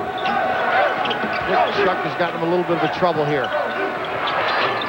And Payton didn't get the bounce. Foul on the rebound action on Goliak as Lee had possession of the ball. Don't forget, coming up in game 2 of tonight's doubleheader, you'll be seeing either St. Joe's versus Kentucky from here in San Jose.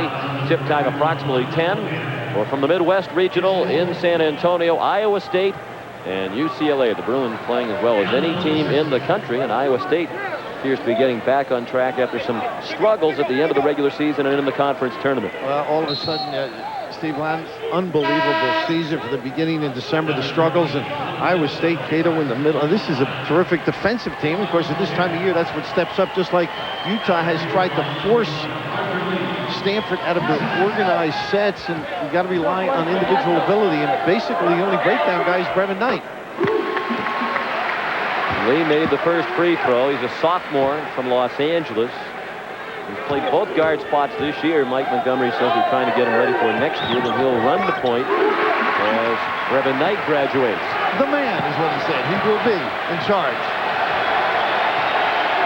7-point game. The Cardinal hanging in there, but running out of time. 4:08 remaining. There's their high-low little look now. Van Horn traveled. Little shuffle step at the elbow by Keith Van Horn.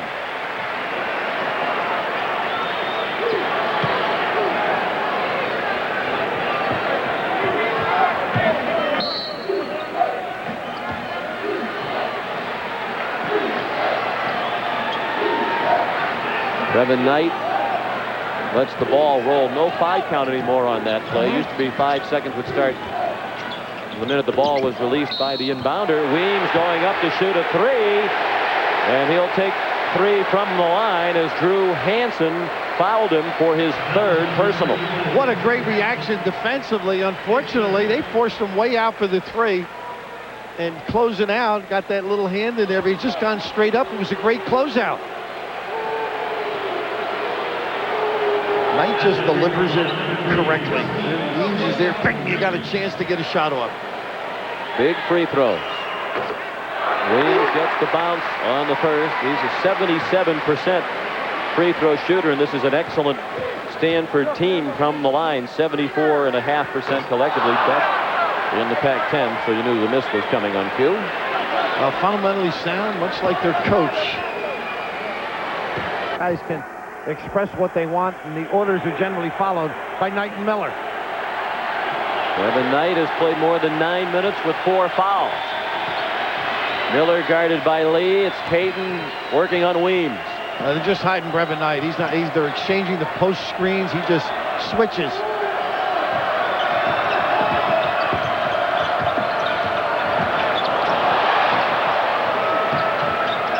Minnesota with a 3-point lead in San Antonio over Clemson with the shot clock down to 6. Van Horn missed a long 3.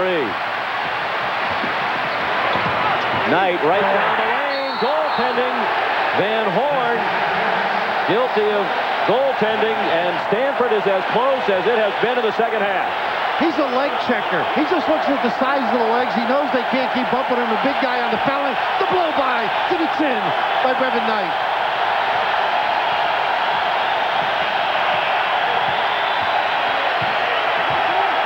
Three minutes remaining.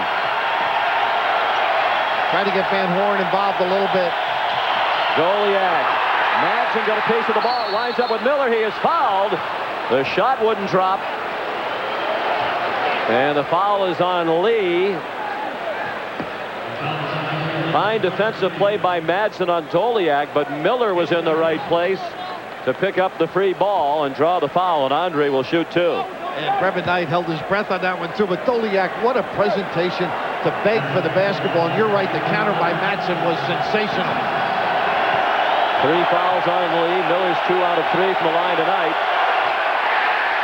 But the worst free throw shooter among the Utah starters at 57% for the year.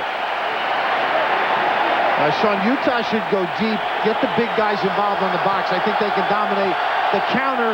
Stanford run their stuff, get Knight a second touch, and good things will happen.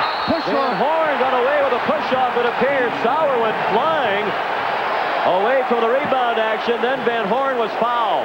Boy, that's a shame. Oh, this is worse than the Tavern League little shove we've all performed. Watch right Sauer. Oh, boy, the shove right in the back. The crowd sees the replay that you saw at the same time.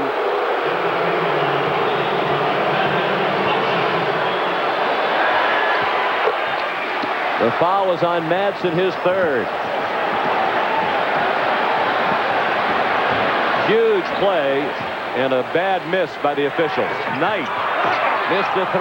Goliak, a nice job screening away Madsen from the rebound. And down the end, Madsen had to run to cover on Van Horn. He's stopped right now. And obviously, the counter by Utah. I think they should go inside. Well, they can dribble drive. Van Horn forced to pull up. The shot was short. Madsen couldn't control it. Lee did. Van Horn called for the reach in. And that's 4 on Keith Van Horn. So a couple of All-Americans, Knight and Van Horn, each saddled with 4 fouls now with 2:19 remaining. You really don't want Van Horn to get a foul on this particular play, but you like the hustle. Once you reach in, you're going to get it, but he should have knocked down that little jumper. Had a good look on the baseline. Mike Montgomery in the ear of Ted Hillary. I mean, that push-off was so obvious from our vantage point. You wonder how 3 officials a lot closer to it than we are missed it. Well, I think sometimes the vision goes up to the rim on the free throw, on the jump shot, and you don't see what's underneath. Of course, they can get screened off as well, in fairness to them. But they did miss it. Lee, an important miss. He's 2 out of 3. Now 3 out of 4 from the line. And a 20-second timeout called by Mike Montgomery. So he has 120. Sean, Andre Miller's been quiet. And I don't know if it's the wrist, but he hasn't tried to do the things that he did earlier in the basketball game. They need him to turn the corner. They also, I think, got to get Doliak and Van Horn on that high-low that they favor. Utah with the ball, leading by 5. Miller guarded by Lee. Miller, Doliak, Hansen, Payton, and Van Horn, the veteran lineup on the floor for the Utes. If you check Brevin Knight, he's almost zoning. He's not following Hansen. He's looking around to do that. See him in the lane? Now he's exchanging, pointing out. He just takes the next guy through. That's how they've saved the ball this half. Great job by Brevin and the gamble by Montgomery. Utes running the shot clock. Miller. Top shot contested by Lee. Miller got his own rebound. A huge bucket by Andre Miller. He has 14 points. Sean, you almost feel he can do that anytime he wants. And maybe the 20, Rick recognized it. Knight had trouble with the dribble and missed the scoop. Out of bounds, last touched by Utah. Well, he had the wrist damage on the basket support. But this time, getting to that gap and the hesitation, the strength to go up a second time and counter. And a foul for a hold away from the ball. It's on Drew Hansen, and that's 4 on the junior from Tooele, Utah.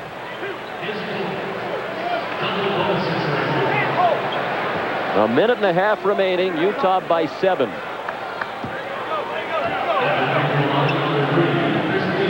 Chris Weems, a sophomore from Kansas City, Kansas, to shoot 2.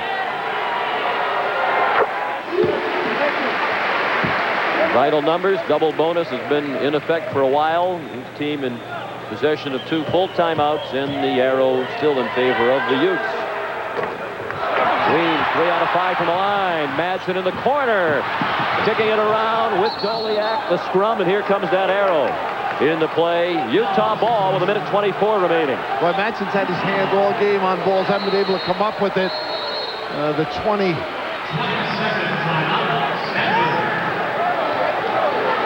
Now neither team has a 20 remaining as Stanford uses its last. Mike Montgomery whacked it like the ball in his hands. They don't want it in Miller's hands, and he lost it on the sideline. What a great use of the 20, though. Change the look, throw a little wrinkle out there, and see how the club reacts. I think Mike Montgomery has raised his stock as a tactician in this tournament. People who didn't know about him know about him now. Well, it seems they only didn't know about him in California. The rest of the coaching profession does. Sauer with some big shots against Wake. And a tip in by Madsen. It was just barely out of the cylinder, an illegal play for Madsen. Sure was. He is tough around the rim. Here comes a little double. He's got to stay at home. Don't gamble. Van Horn's a 90% free throw shooter. They don't want to foul him. You see the game clock at 50 seconds. The shot clock is now at 15. Now just play solid D now. Don't foul. Hansen, a strong move to the bucket. And that's everybody on the perimeter running around, freed up Hansen. Great time for his first points of the night. Knight was fouled, and he nearly had a chance for 3. He'll shoot a pair. The foul is on Caton, and he has fouled out for Utah. Now you look for tightness on defense, and everybody roaming around outside. You see the late little shape up there to pick up the charge by Lee, but a wonderful look, and then Hansen, who just adds to the mix. He's not trying to ruin anything, contributes solidly, do whatever he can to help his club. Caton departs with 3 points. He's a senior, hoping that this will not be his final game. Utes trying for the 3rd time in the 90s to reach the Elite 8. As Rick Majerus said, they haven't been able to get over this hump during his tenure. In '91, they lost to an outstanding UNLV team in the Sweet 16. Last year, they got throttled by Kentucky, the eventual national champion, in the Sweet 16 in Minneapolis. Well, the respect of many. What he's been consistently able to do. One of the funny people in basketball. But he's all serious, all business out here. It's like he's dining. 8 out of 8 from the line tonight is Brevin Knight. He has 7 assists and only 1 turnover. The Cardinal back within 4. When bound the ball, Stanford with 1 timeout left. Utah has 2. And build a strategy. Well, Sean, when you think of the last time they pressed, they did a great job. Miller had a turnover. You don't want Miller to really have the basketball. I think he may inbound it because of his poor free throw shooting. Maybe it's a time for Van Horn to go back and bring the basketball up, particularly if they go straight up man, Stanford. Miller, the worst free throw shooter on the court for Utah, and he throws it into the best Van Horn. Now Jackson, the freshman, put in the ball game by Rick Majerus. And he'll take a pressure-packed trip to the line. Minnesota has reclaimed the lead over Clemson by 2. We'll get you to that game as soon as we're finished here. Rick Majerus showing faith in David Jackson, the freshman from Portland, Oregon. He is 69% from the line. Hasn't been there very often this year. 18 out of 26. Lee committed his 4th foul. The luxury of 2 didn't help on that one. Big thing for Stanford now on a long rebound. They got a squeeze, and Utah conversely a tip back out. Jackson forced into the game with the departure of Caton. The fouls he missed both, and Van Horn a huge rebound. The size, and Lee unable to squeeze Van Horn. Oh my goodness, the pass right through the hands of Jackson. Stanford had a chance to foul Andre Miller, who's 1 out of 4 in this half from the line. Instead, they let him pass, and it worked out for the Cardinal. They have the ball with 30 seconds left, down by 4. Knight down the lane. Picked up the lingerie. Can he blow by anybody? Miller, pretty good defender, unable to contain the overdrive of Knight. Now, Sean, this is just going up a notch. Hit the accelerator. How about the reverse? He's so used to protecting the basketball as the Stanford Cardinal supporters on the bench go wild. He used that rim beautifully.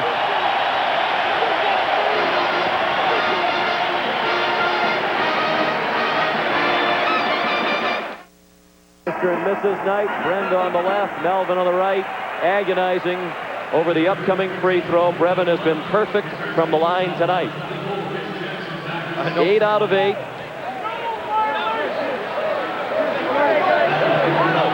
The last time they were within 2, the Cardinal was at 6-4 with 10:29 remaining in the first half. And Sean, they got to stretch the game. On this make it set, the quick giveaway, and they take Brevin Knight to give the foul. Let's see. Mosley is into the game, and Knight will go off. This is a catch given. You've got to lengthen this game, even though it's only 1. And Utah has been shaky down the stretch. The Utes have made 1 of their last 5 free throws. And they had a shaky turnover a moment ago and a pass by Miller that went through the hands of Jackson. Miller inbound to Doliak. Madsen called for a foul. Either Madsen or Weems, who converged on Doliak. Mike Montgomery's guys have reacted beautifully defensively. They made it tough on Rick and his people.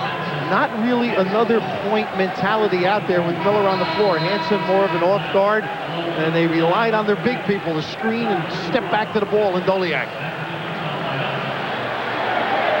4 fouls on Madsen. Doliak 75% from the season from the line. And perfect tonight. He'll shoot 2 with his team leading by 1, 25 seconds remaining. Courage. Step up key times. Miller should do a good job trying to deny Brevin Knight the basketball. 10 points for Doliak, all in the second half. Now 3 to tie for Stanford. Knight lost the dribble. Loose ball, Stanford ball. Last touched on the floor by the Utes, Drew Hansen. What a play by Andre Miller. He faked at the basketball. Oh, was that terrific. Everything but the pill. Need a pinch now on the dribble penetration. Knight. Tough shot with Miller guarding. Van Horn dropped it out of bounds. And a timeout called by Mike Montgomery with 10 seconds left now. They really need to take a three. Back in a moment. A pick and roll with Brevin Knight staying behind the screener in the three. They love to go to the box and diagonally out for a three. Weems and Knight are their two best three-point shooters. Stanford is 2 out of 11 in the game. Knight, a very tough shot. And that's a three from the corner. Last chance for Utah. Knight got a hand on the ball. Johnson the steal. For the win at the buzzer. No.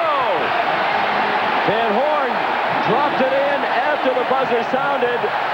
And the Utes and Cardinal will go to overtime on an unbelievable three out of the corner by Knight. As big as the three was, he's the one that got the steal to disrupt the push-up at the other end. Now, this is a little guy who's developed an upper body, and this upper body enabled him to make this shot, Sean. I would say 2 years ago, he couldn't do this. He doesn't have his legs totally, but the extra oomph with the upper body, one to be remembered in Stanford history. But how about him? He's the one that got a piece of the ball and ends up with his steep one. And you can see, we didn't hear the horn, which signifies the end of the game, but the light came on later. We'll come back for the overtime. Keith Van Horn, so he has fouled out. A huge development as the best player in University of Utah history goes to the bench. And this is the down screen.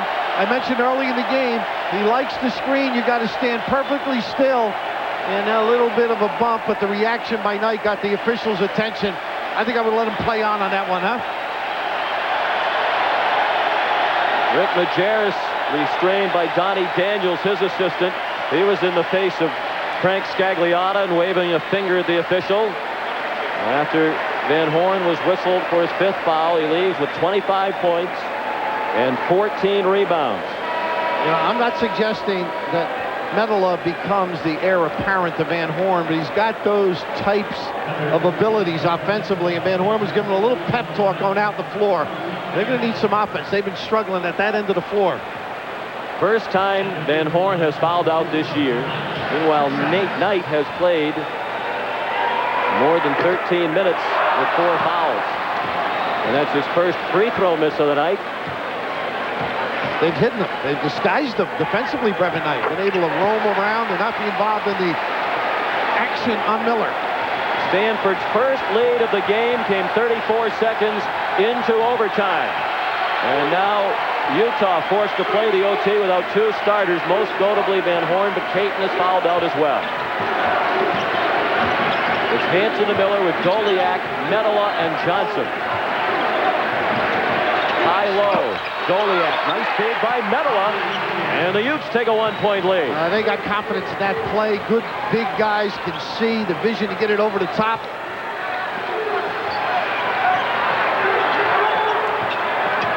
Metala stepped out on Knight, leaving Sauer open. Rebound Doliak. And they have not been able to convert that. That's the first real good look Sauer's had on it. He made that exact same shot in a couple of key spots down the stretch in the win over Wake Forest in round 2. Well, Bill, without Van Horn and Caton, if you're Utah, do you try to run the shot clock down as many times as you can on offense? I think they're struggling on offense. I think they got to run their stuff. I think they got to go power game. I thought they should have with Van Horn. They're trying to set it up now. Miller has been huge, and he continues to be just that. 16 for Miller. The Utes, without Van Horn, have taken a 3-point lead. Well, if he takes over, you may have to put Knight back on him to contain that penetration. 3 minutes left in overtime. Neither team has played an overtime game this year. 3 by Weems. Boy, did he work. He decided on that side. They had a double on one, a single rub on the other.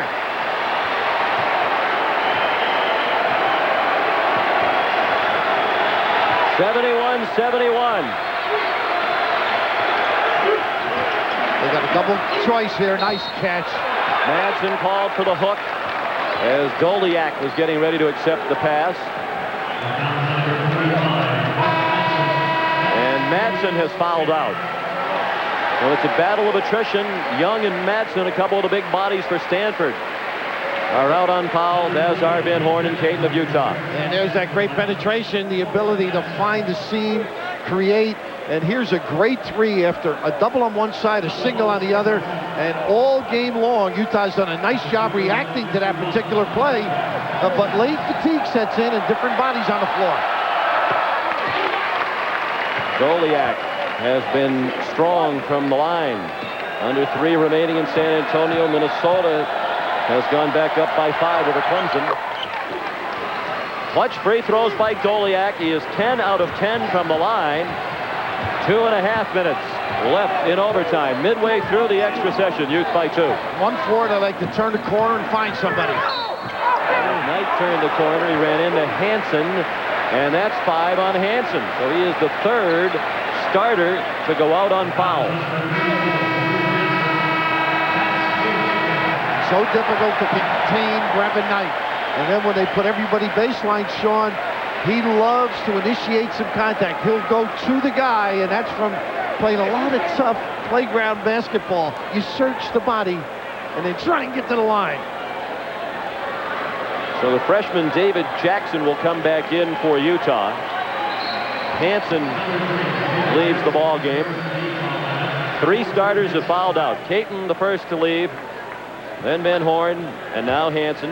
There's Jackson. So it's Miller, Jackson, Medela, Doliak, and Johnson on the court. 3 freshmen. Under this intense pressure for the Utes. Knight makes it a 1-point game. He's 11 of 12 from the line.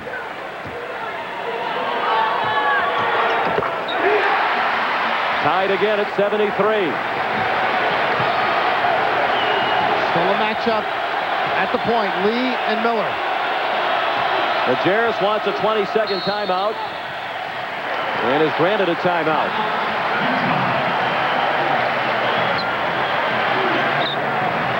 He has no 20s. The Utes credit, they squandered the lead at the very end of regulation. They're badly undermanned here in overtime, but they're matching the Cardinals score for score here in the extra session. Finding ways, and Miller is the main reason, the ability to penetrate, and Doliak shaping up. It's going to be important, the post-passing and the three-quarter defense of Stanford. They got to get in front, deflect. Sauer giving up that post-entry. Medela guarded by Sauer. He's got some moves. He's confident. You can't let him catch it that easy. The freshman from Helsinki puts the Utes back up by 2 under 2 minutes remaining in the first overtime. Little double screen now. Johnson, tough matchup for him, but he guarded Knight well. Knight thought he was fouled. Johnson, the defender, came up with the ball off the glass. And he may have been initiating. He's lucky maybe in a way he didn't get the foul. Went body searching. Knight has played nearly 17 minutes now since picking up his 4th foul without getting nailed for the 5th. Utah by 2. Medela, bodies fly, blocking call against Stanford. It's on Sauer, and that's his 4th. And a nice call by Ted Hillary, too. He did try and bait the official into that. Mike Montgomery, that little move of Brevin off the basketball, playing Miller, kept him in the game. And here is the football. You bet we'll keep your game up on the line, but let's send you out to Midwest and take a look in on that. 20 seconds left. Minnesota at the line. They lead 71-68 over a tough Clemson squad.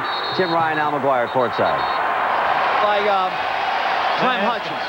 Clem Hutchins is playing Clemson. Clem Haskins. You're excited. 20 seconds left. 4-point game. I get it. You know, it's the coaching You're coaching blood. 2 teams. I mean, it's pretty difficult. The coaching blood gets back in you. Tough enough to coach one. You're coaching them both there. 20 seconds remain. A 4-point game.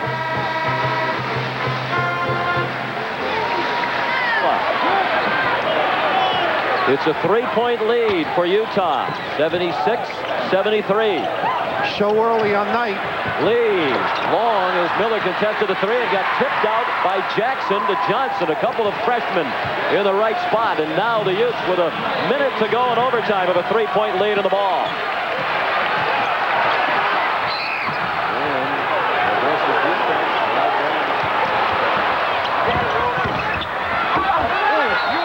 Weidman. Beautiful tap in by Weidman. At good inside position. He has had 3 huge baskets tonight, including the buzzer beater at the half that brought him to 5. It's a 2-point game again. All right, Minnesota leads by 2, 72-70. We'll keep you posted on this. There's 8 seconds left in the contest. Let's go back to Utah-Stanford now out in San Jose and Sean and Bill.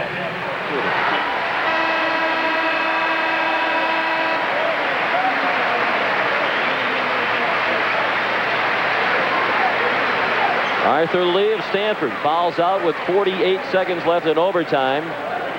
He leaves with 11 points. And 2 rebounds. And here's David Mosley, the freshman, who's seen spot duty tonight. And he's a guy that Rick mentioned to both of us. He's concerned about Mosley. Very active kind of performer. 2 free throws by Miller. Even with 1 out of 2, he makes it a 2-possession game. Andre, 2 out of 5 from the free throw line. 57% overall for the year.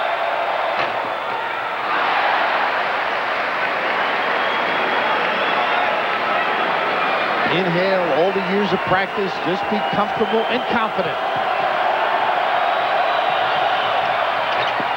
1 out of 2. It's a 4-point game. 48 seconds left in overtime. Got to help on Knight now. He's got to pay attention. 1-4 look. Knight, nice bounce to the baseline. Sauer the bucket. What a creative move. The kiss at the end by Sauer. And the quick foul applied by Weems on Miller. There was only a 4-second difference between the game clock and the shot clock, so Stanford needed either the quick steal or the foul. When they didn't get the steal, Weems committed his first foul. How is it possible? He's played virtually the whole game in a game like this with so many fouls, and he only has 1. He's avoiding the issue. But how about Montgomery? He's got the first 10 minutes. They had no concept of what Stanford was doing. They didn't recognize their team, but they hung tough. And obviously, Knight does step up during prime time at the second half. Miller has made 2 in a row now. The lead back to 3 for the Utes. 35.3 seconds remaining. The way he strokes that ball, it's certainly not Miller time on the foul line. He's hoping. 19 points for Miller. Good shot. Back to a 2-possession game. They doubled Knight out high. That's a 3-point try that wouldn't go from Weems. Rebound Johnson, fouled by Van Elswick. Jeff Johnson, one of those thrust into action with the disqualification due to fouls of Van Horn and Hansen and Caton, and he's made several big plays. He sure had. David Jackson also got a piece of that rebound to slap it to Johnson. Pretty good reaction. First free throw of the game for Johnson, 59% for the year, and that's way off. He hasn't been there much. Now 16 of 28 for the season. The freshman from Murray, Utah. Can't say it's the altitude effect in some of these releases. 5-point game, 25 seconds left in overtime. They're doubling up. Should open up an easy jumper somewhere. Mosley had trouble on the handle. Top shot. He was fouled. Ooh, what a giveaway. All right, 8 seconds left in San Antonio. Minnesota leads by 2. Timeout in San Antonio again. There's 8 seconds, as we said, and we'll get you to the finish of that and keep your eye on that. Meantime, 20 seconds left in San Jose in the overtime, our 3rd overtime game in this tournament.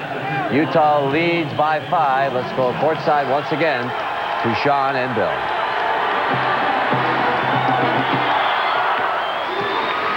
David Mosley makes his first free throw attempt of the night to get Stanford back within 4. 20.4 seconds left in overtime. On the clock, 2 ticks, actually. Let's go down courtside to Tim Ryan and Al McGuire for this finish.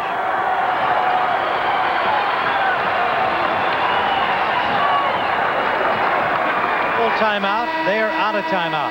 Minnesota with a 20 and 2 fouls remaining. 8.2 on the clock. Very, very difficult foul shot this time here for Quincy Lewis. because he came off the bench for ball handling the last couple of minutes. And this is what we call a gut check. Sophomore from Little Rock, Arkansas. Yep. This is the first. Now this is the big one, because this is the one that, because most likely Clemson will take a three-point shot coming down because of the clock if he misses. So he makes this, the worst they can do is go to OT if he makes it. Missed it. Oh,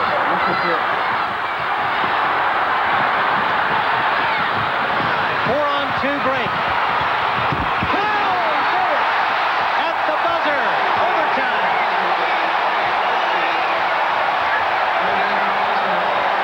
Tony Christie, the sophomore from Hartford, Connecticut, off the bench, forces overtime. His moment on the stage. What a great start to the Sweet 16 it has been. Stanford trying to foul and cannot. Great ball movement by the Utes, and they fouled Doliak, and he's the man Utah wants to go to the line. He's been brilliant from the stripe tonight.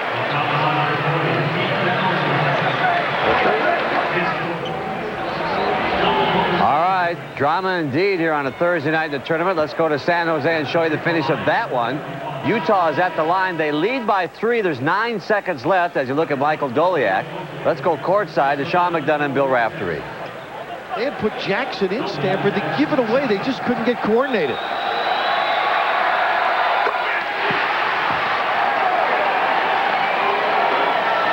Michael Doliak, one of only 2 remaining starters in the game for Utah. And he has made all the clutch free throws down the stretch. Utes by 5. Mosley. Utah has gotten over the hump. In their 3rd try under Rick Majerus, the Utes advance to the Elite 8.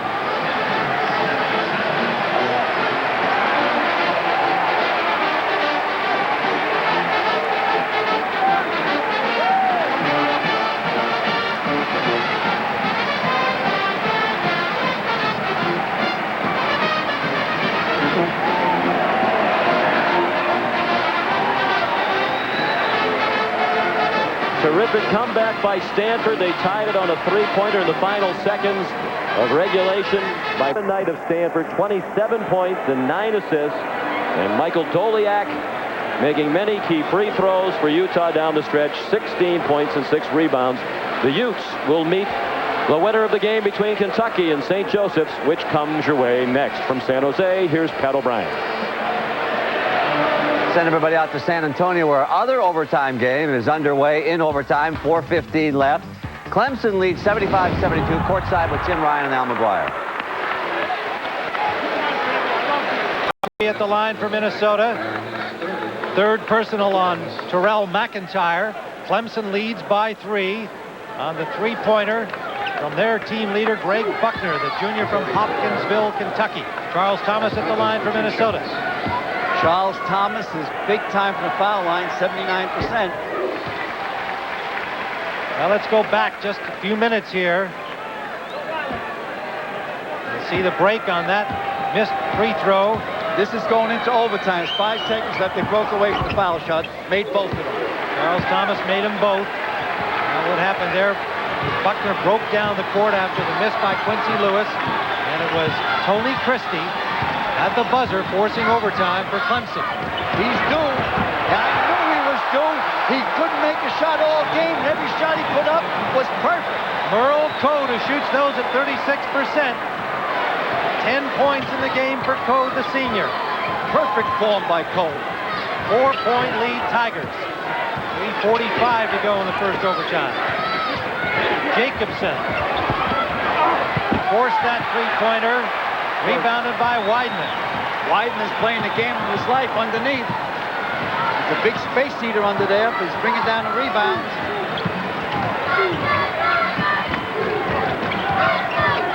This is McIntyre driving. McIntyre got away with a walk that time. Jacobson hot from 3 earlier, now 4 of 10 for Minnesota from 3-point range. Buckner, who just hit the 3, starts to drive, his pull up for 2. Buckner will carry the team on his shoulders. Greg Buckner. 6-point lead. We talked about the leadership of Bobby Jackson and Greg Buckner. It's Buckner's turn to shine right now. Jackson with the ball. 2:50. Remaining first overtime. John Thomas. Courtney James pulls his way in and hits. Courtney James. He's been missing those shots during regulation. 7 points for him. He averages 8-3 a game. 4-point lead, Clemson. The 4 seeds from the ACC in that large entry. Ranked number 14 in the country. McIntyre driving, gets it back again. Misses from short range, and Jackson rebounds. Jackson will blow by you if you move out of the post there. James is taking too much post position. Jackson for Jacobson. Lots of room to shoot. Won't go for him. Suddenly Cole to Sam Jacobson. Rebound Weidman. Jacobs shoots better when someone's in his space. He was wide open and all alone. 4-point game, Clemson. Minnesota 29-3, the top seeds in the Midwest, ranked number 3 in the country. They're making a little mistake here, I think, and I'm not second-guessing anybody. It's a little too soon to go for the clock. Go ahead and second-guess it. No, I don't like to second-guess. No, I make my statement before they do what they do. A little bit too soon. 3-point try from Code off the mark. Rebound Thomas, John Thomas. Jackson got to penetrate. Take him. He's going all the way. Jackson off the glass. What a shot. 29 points for Bobby Jackson. He scored every possible way. 2-point game again. Clemson, 80-78. 1:10 to go in the first overtime. Buckner, go down low in the post. That's where you're excellent at. Cochimel, McIntyre. Here's Buckner working the outside on the perimeter. McIntyre, he drives. Never got the shot off. Grabbed by Minnesota. Jackson comes out. Jackson, even the numbers aren't right. He's going all the way. Nobody near him. Tied up a little too soon. A little too soon. 31 for Bobby Jackson. Tied at 80, under a minute. Minnesota got to get the ball back, so no matter what happens, they're going to get a shot. McIntyre, watched by Charles Thomas. Weidman. His pass intended inside for Buckner. Off the foot. They want to get the ball in the Buckner, but that time he was guarded. Very fortunate it went off the foot. Clemson ball, 28.6 to go, first overtime. Clem Haskins signals timeout. 18 seconds on the shot clock, so you got a spread of about 10 seconds. Plenty of time. Bobby Jackson, he looks like the game just started. His facial expression never changes. He's so poised, so relaxed. Plus, he's playing with 4 fouls, but now he knows it's now or never, so he's not pussyfooting around. When he came in originally off the 4 fouls late in the second half, he was pussyfooting around. Tied at 80. Now the 20s are gone for both teams. Minnesota still with their fulls. Clemson with 1. Jackson has gone 12 and a half minutes now with 4 fouls on him. Minnesota comes out man-to-man, not covering the man throwing the ball in. 18 seconds on the shot clock. Now Jacobson comes up and covers Buckner. Into the corner, McIntyre's pass stolen.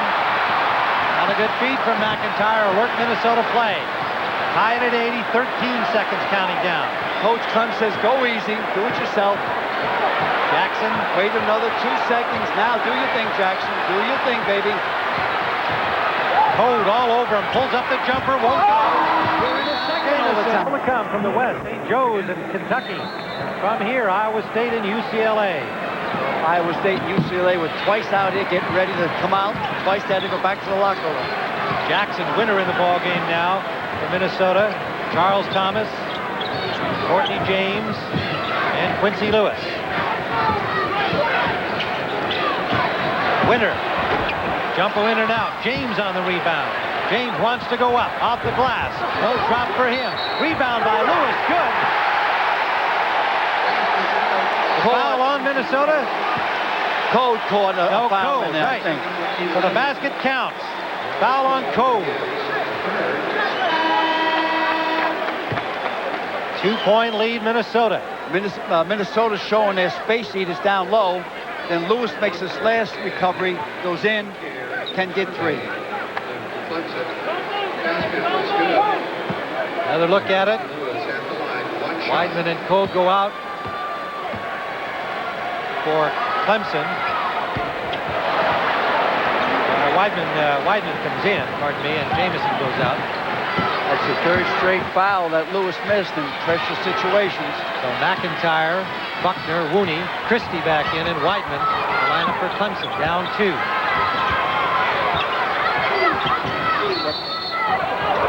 Buckner driving, no basket. No basket. For the shot. Minnesota number 20. Foul is on Lewis. That's 4 on him. Quincy Lewis picks up his 4th. Buckner knows if they're going to win, it has to be him to win. He takes a nice first step, was fouled before the shot. Will go to the line. Are they in the super bonus? Yes, they are, yeah. So he goes to the line for 2 foul shots. Buckner shoots 2. 72% from the line. Greg Buckner, the team leader, the Wisconsin Tiger team. 4:17 to go in the second overtime.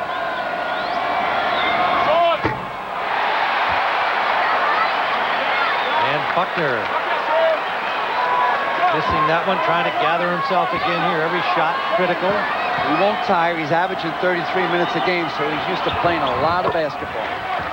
Makes the second. 1-point game, 22 points for Greg Buckner. 7 points above his season average. Coming up big in the big game. Charles Thomas. Jackson. This is Winter. They don't want Winter to shoot. I was surprised he took the shot from outside before. Bobby Jackson, they want him to shoot. That's a 3. 85 to 81, 34 points for Bobby Jackson. If Bobby Jackson isn't an All-American, I don't know basketball. All Big Ten, all defensive Big Ten. Lewis with a nice step in to grab that pass. Quincy Lewis. Lewis, who missed the free throw that gave Christie the chance at the basket that sent it into the first overtime for Clemson. Makes a big play there. It's too early to be cute. They got to play their game, Minnesota. I mean by being cute, is not to be working the clock this early. 3:20 to go, second overtime. It's batted away from Lewis. He lets it go out of bounds. It goes off the hands of Clemson. Lewis played that smartly, protecting it. McIntyre was going to go back and try and steal it there. 3:13 to go. Christie goes out for Clemson. Jacobson comes in for Lewis for Minnesota. Code, McIntyre, Weidman, Rooney, and Buckner the lineup for Clemson. Need to stop here, Tigers. Big time stop. Jacobson. Missed it entirely, an air ball from Jacobson, who's really gone sour after being hot shooting the threes in the first half. Well, 3:06 to go, second OT. You live by the sword, you die by the sword. He's good from out there, and that's his game. He had to let it go. He's had 4 of 12 now from downtown, and just John Cole, Buckner, watched by Jacobson.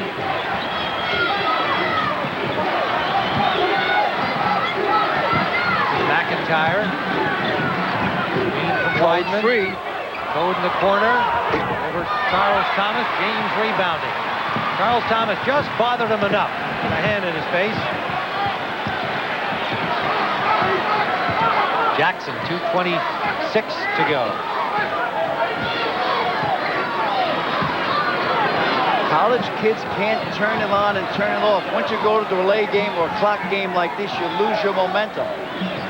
When it's mathematically in your favor, fine, but you're in a 2-possession game here. You need another basket. Under 10, down to 7. Jacobson, down to 4. Jackson, well short, an air ball. Grabbed by Charles Thomas, and a foul called.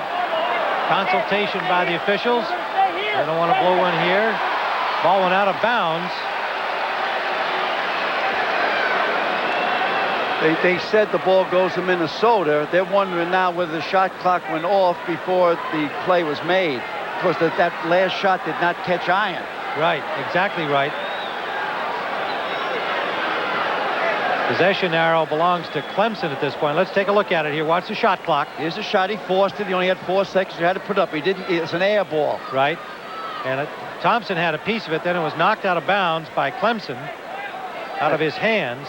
Now they'll call both coaches together. When you have a situation like this, they'll explain it to both coaches. You don't just talk to one coach. So the 3 referees are now speaking to Rick and to Clem. Minnesota, 1:54 to go. This is Buckner.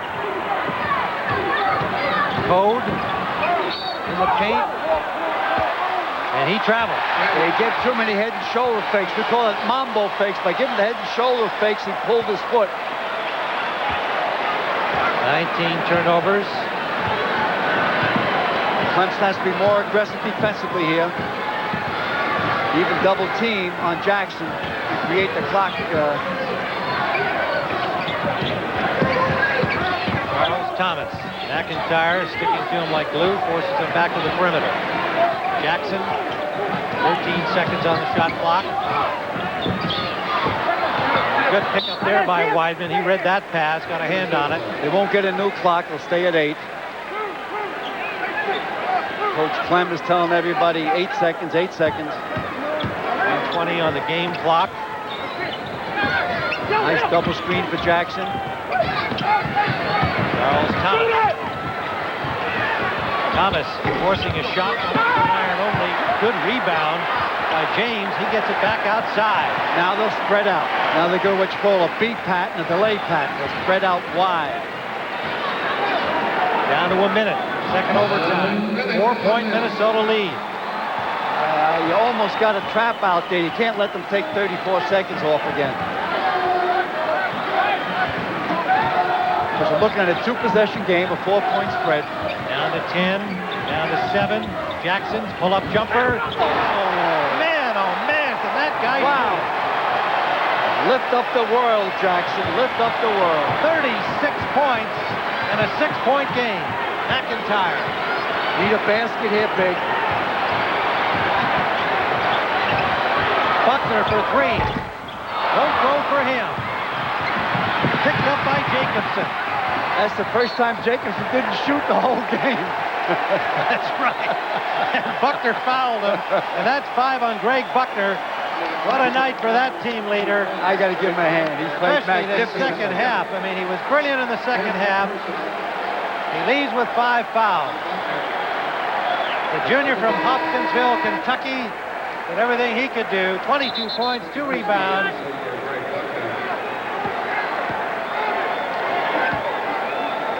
(87-81), 23.2. Sam Jacobson at the line. He has 28 points. Longer Jackson has been the scoring star despite struggling with his threes in the second half. Jacobson shoots about 61%.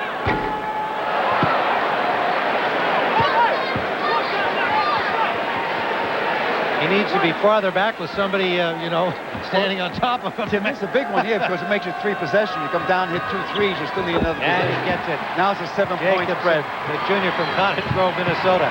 Looks like Tap City. 29 points for him. 3-point try by McIntyre missed. Weidman battles for the rebound.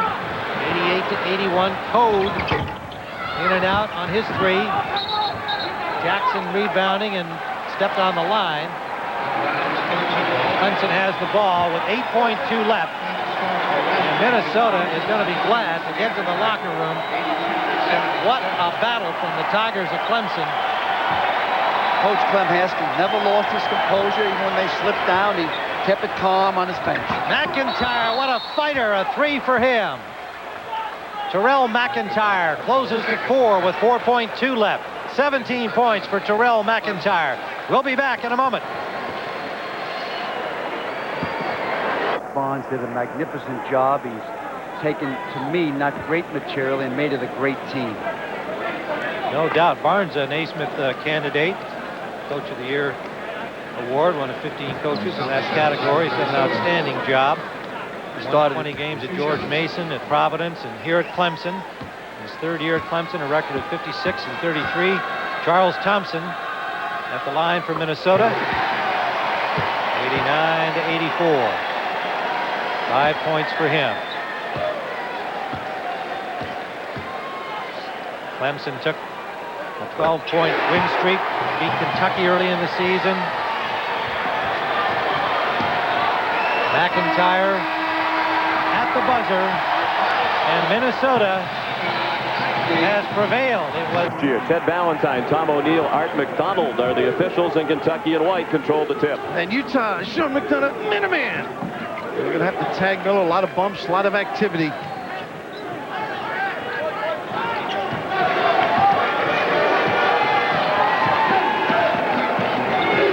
That task now. They may post him up.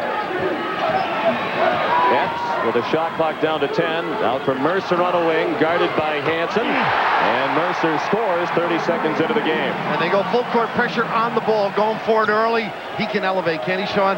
Gets up and gets great looks. Nearly a steal. Utah survives the press this time. And if that was Van Horn, you may have seen the shot. Caton, good fake, and he went right by Jamal McGlure for the first Utah bucket of the game. And not much rotation. McGlure didn't take away the baseline, didn't get cooperation from behind. Caton had the best scoring game of his career in the matchup with Kentucky last year in Minneapolis. He had 22 points, one of the very few bright spots in that game for the Utes. Here's how they help out on Mercer. You can see the guard will help out on times. Turner worked hard on his jump shot over the summer. Rick Pitino said he went from a subpar jump shooter to above average, and he showed it there. That's a goaltend. Caton with 4 quick points. McGlure whistled for the violation. Well, Rick Majerus' word was judicious. We're going to attack and try and use good sense. The little push to blow by, and then the rejection.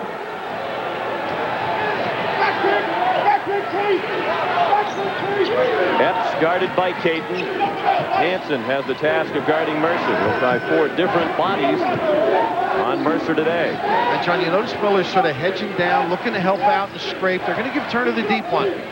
Not this guy. Mercer.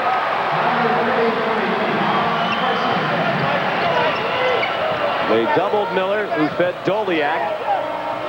And now Hansen. Utah doing a nice job using the big people to break the pressure. Doliak, very intelligent approach thus far. 2 teams perfect in shooting to this point. Sharp contrast to start between Utah and Stanford, and that's a 2-pointer for Van Horn. His toes were on the line, but he was just 9 of 26 against Stanford, so that's an encouraging start for Rick Majerus. The trajectory was what he wanted. He hasn't had lately, but a great screen down to free him, and not good switching by Kentucky. 6-all the score. 2.5 minutes played. The winner joins Minnesota in the Final Four next weekend in Indianapolis. Good hands by Caton. Here's Miller ahead of the field. That's the kind of start you wanted for Utah. As you recall last year, shell-shocked early. Good control of the tempo right now. In last year's game, Kentucky hit its first 13 shots. The work repeated as Epps missed. 8-6 Utah, 3 minutes play. And now they can settle, run their passing game. A lot of bumps. Van Horn gets good looks. Hansen. After 3 for Drew Hansen, the junior from Tooele, Utah. Boy, does that open it up inside for Doliak and on occasion Van Horn. These teams sizzling out of the locker room. Utah yet to miss. Kentucky 3 of 4.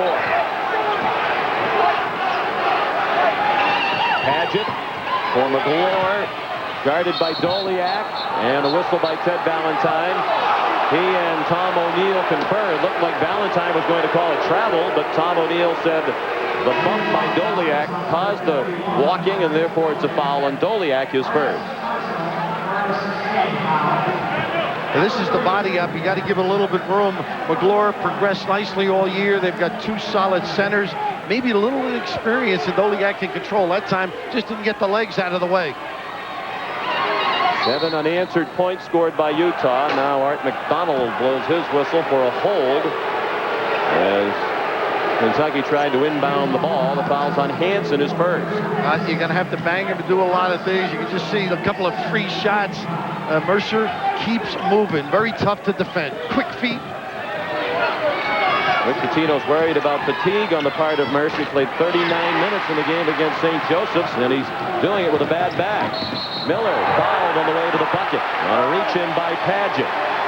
Oh, they're taking advantage. The big guys trying to get back and defend against the little guy. Good read by Miller, almost like the open.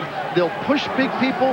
He'll hide behind them. He's got great acceleration and strength getting to the goal.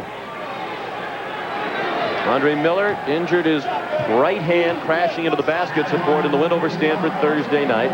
Looked like he hurt his wrist, but he said it was more the knuckles on that right hand that were bothering him. He had a variety of treatment over the last couple of days. Showed no signs of it affecting him during the warm-up. We watched him dribble and shoot, and he looked like just another guy out there. They said he's fine. A high threshold of pain is what Rick Majerus says he possesses. Something that's escaped you, I might add. And despite the 19 points, the assist-to-turnover ratio of 11 turnovers and 1 assist the other night against Stanford led Rick Majerus to call it Miller's worst game of his career. Utah on the 9-0 run. Miller off to a much better start tonight with 3 assists and no turnovers. Up on Mills, obviously great start. Jordy McTavish in the game. Key how he plays with Miller getting the blow.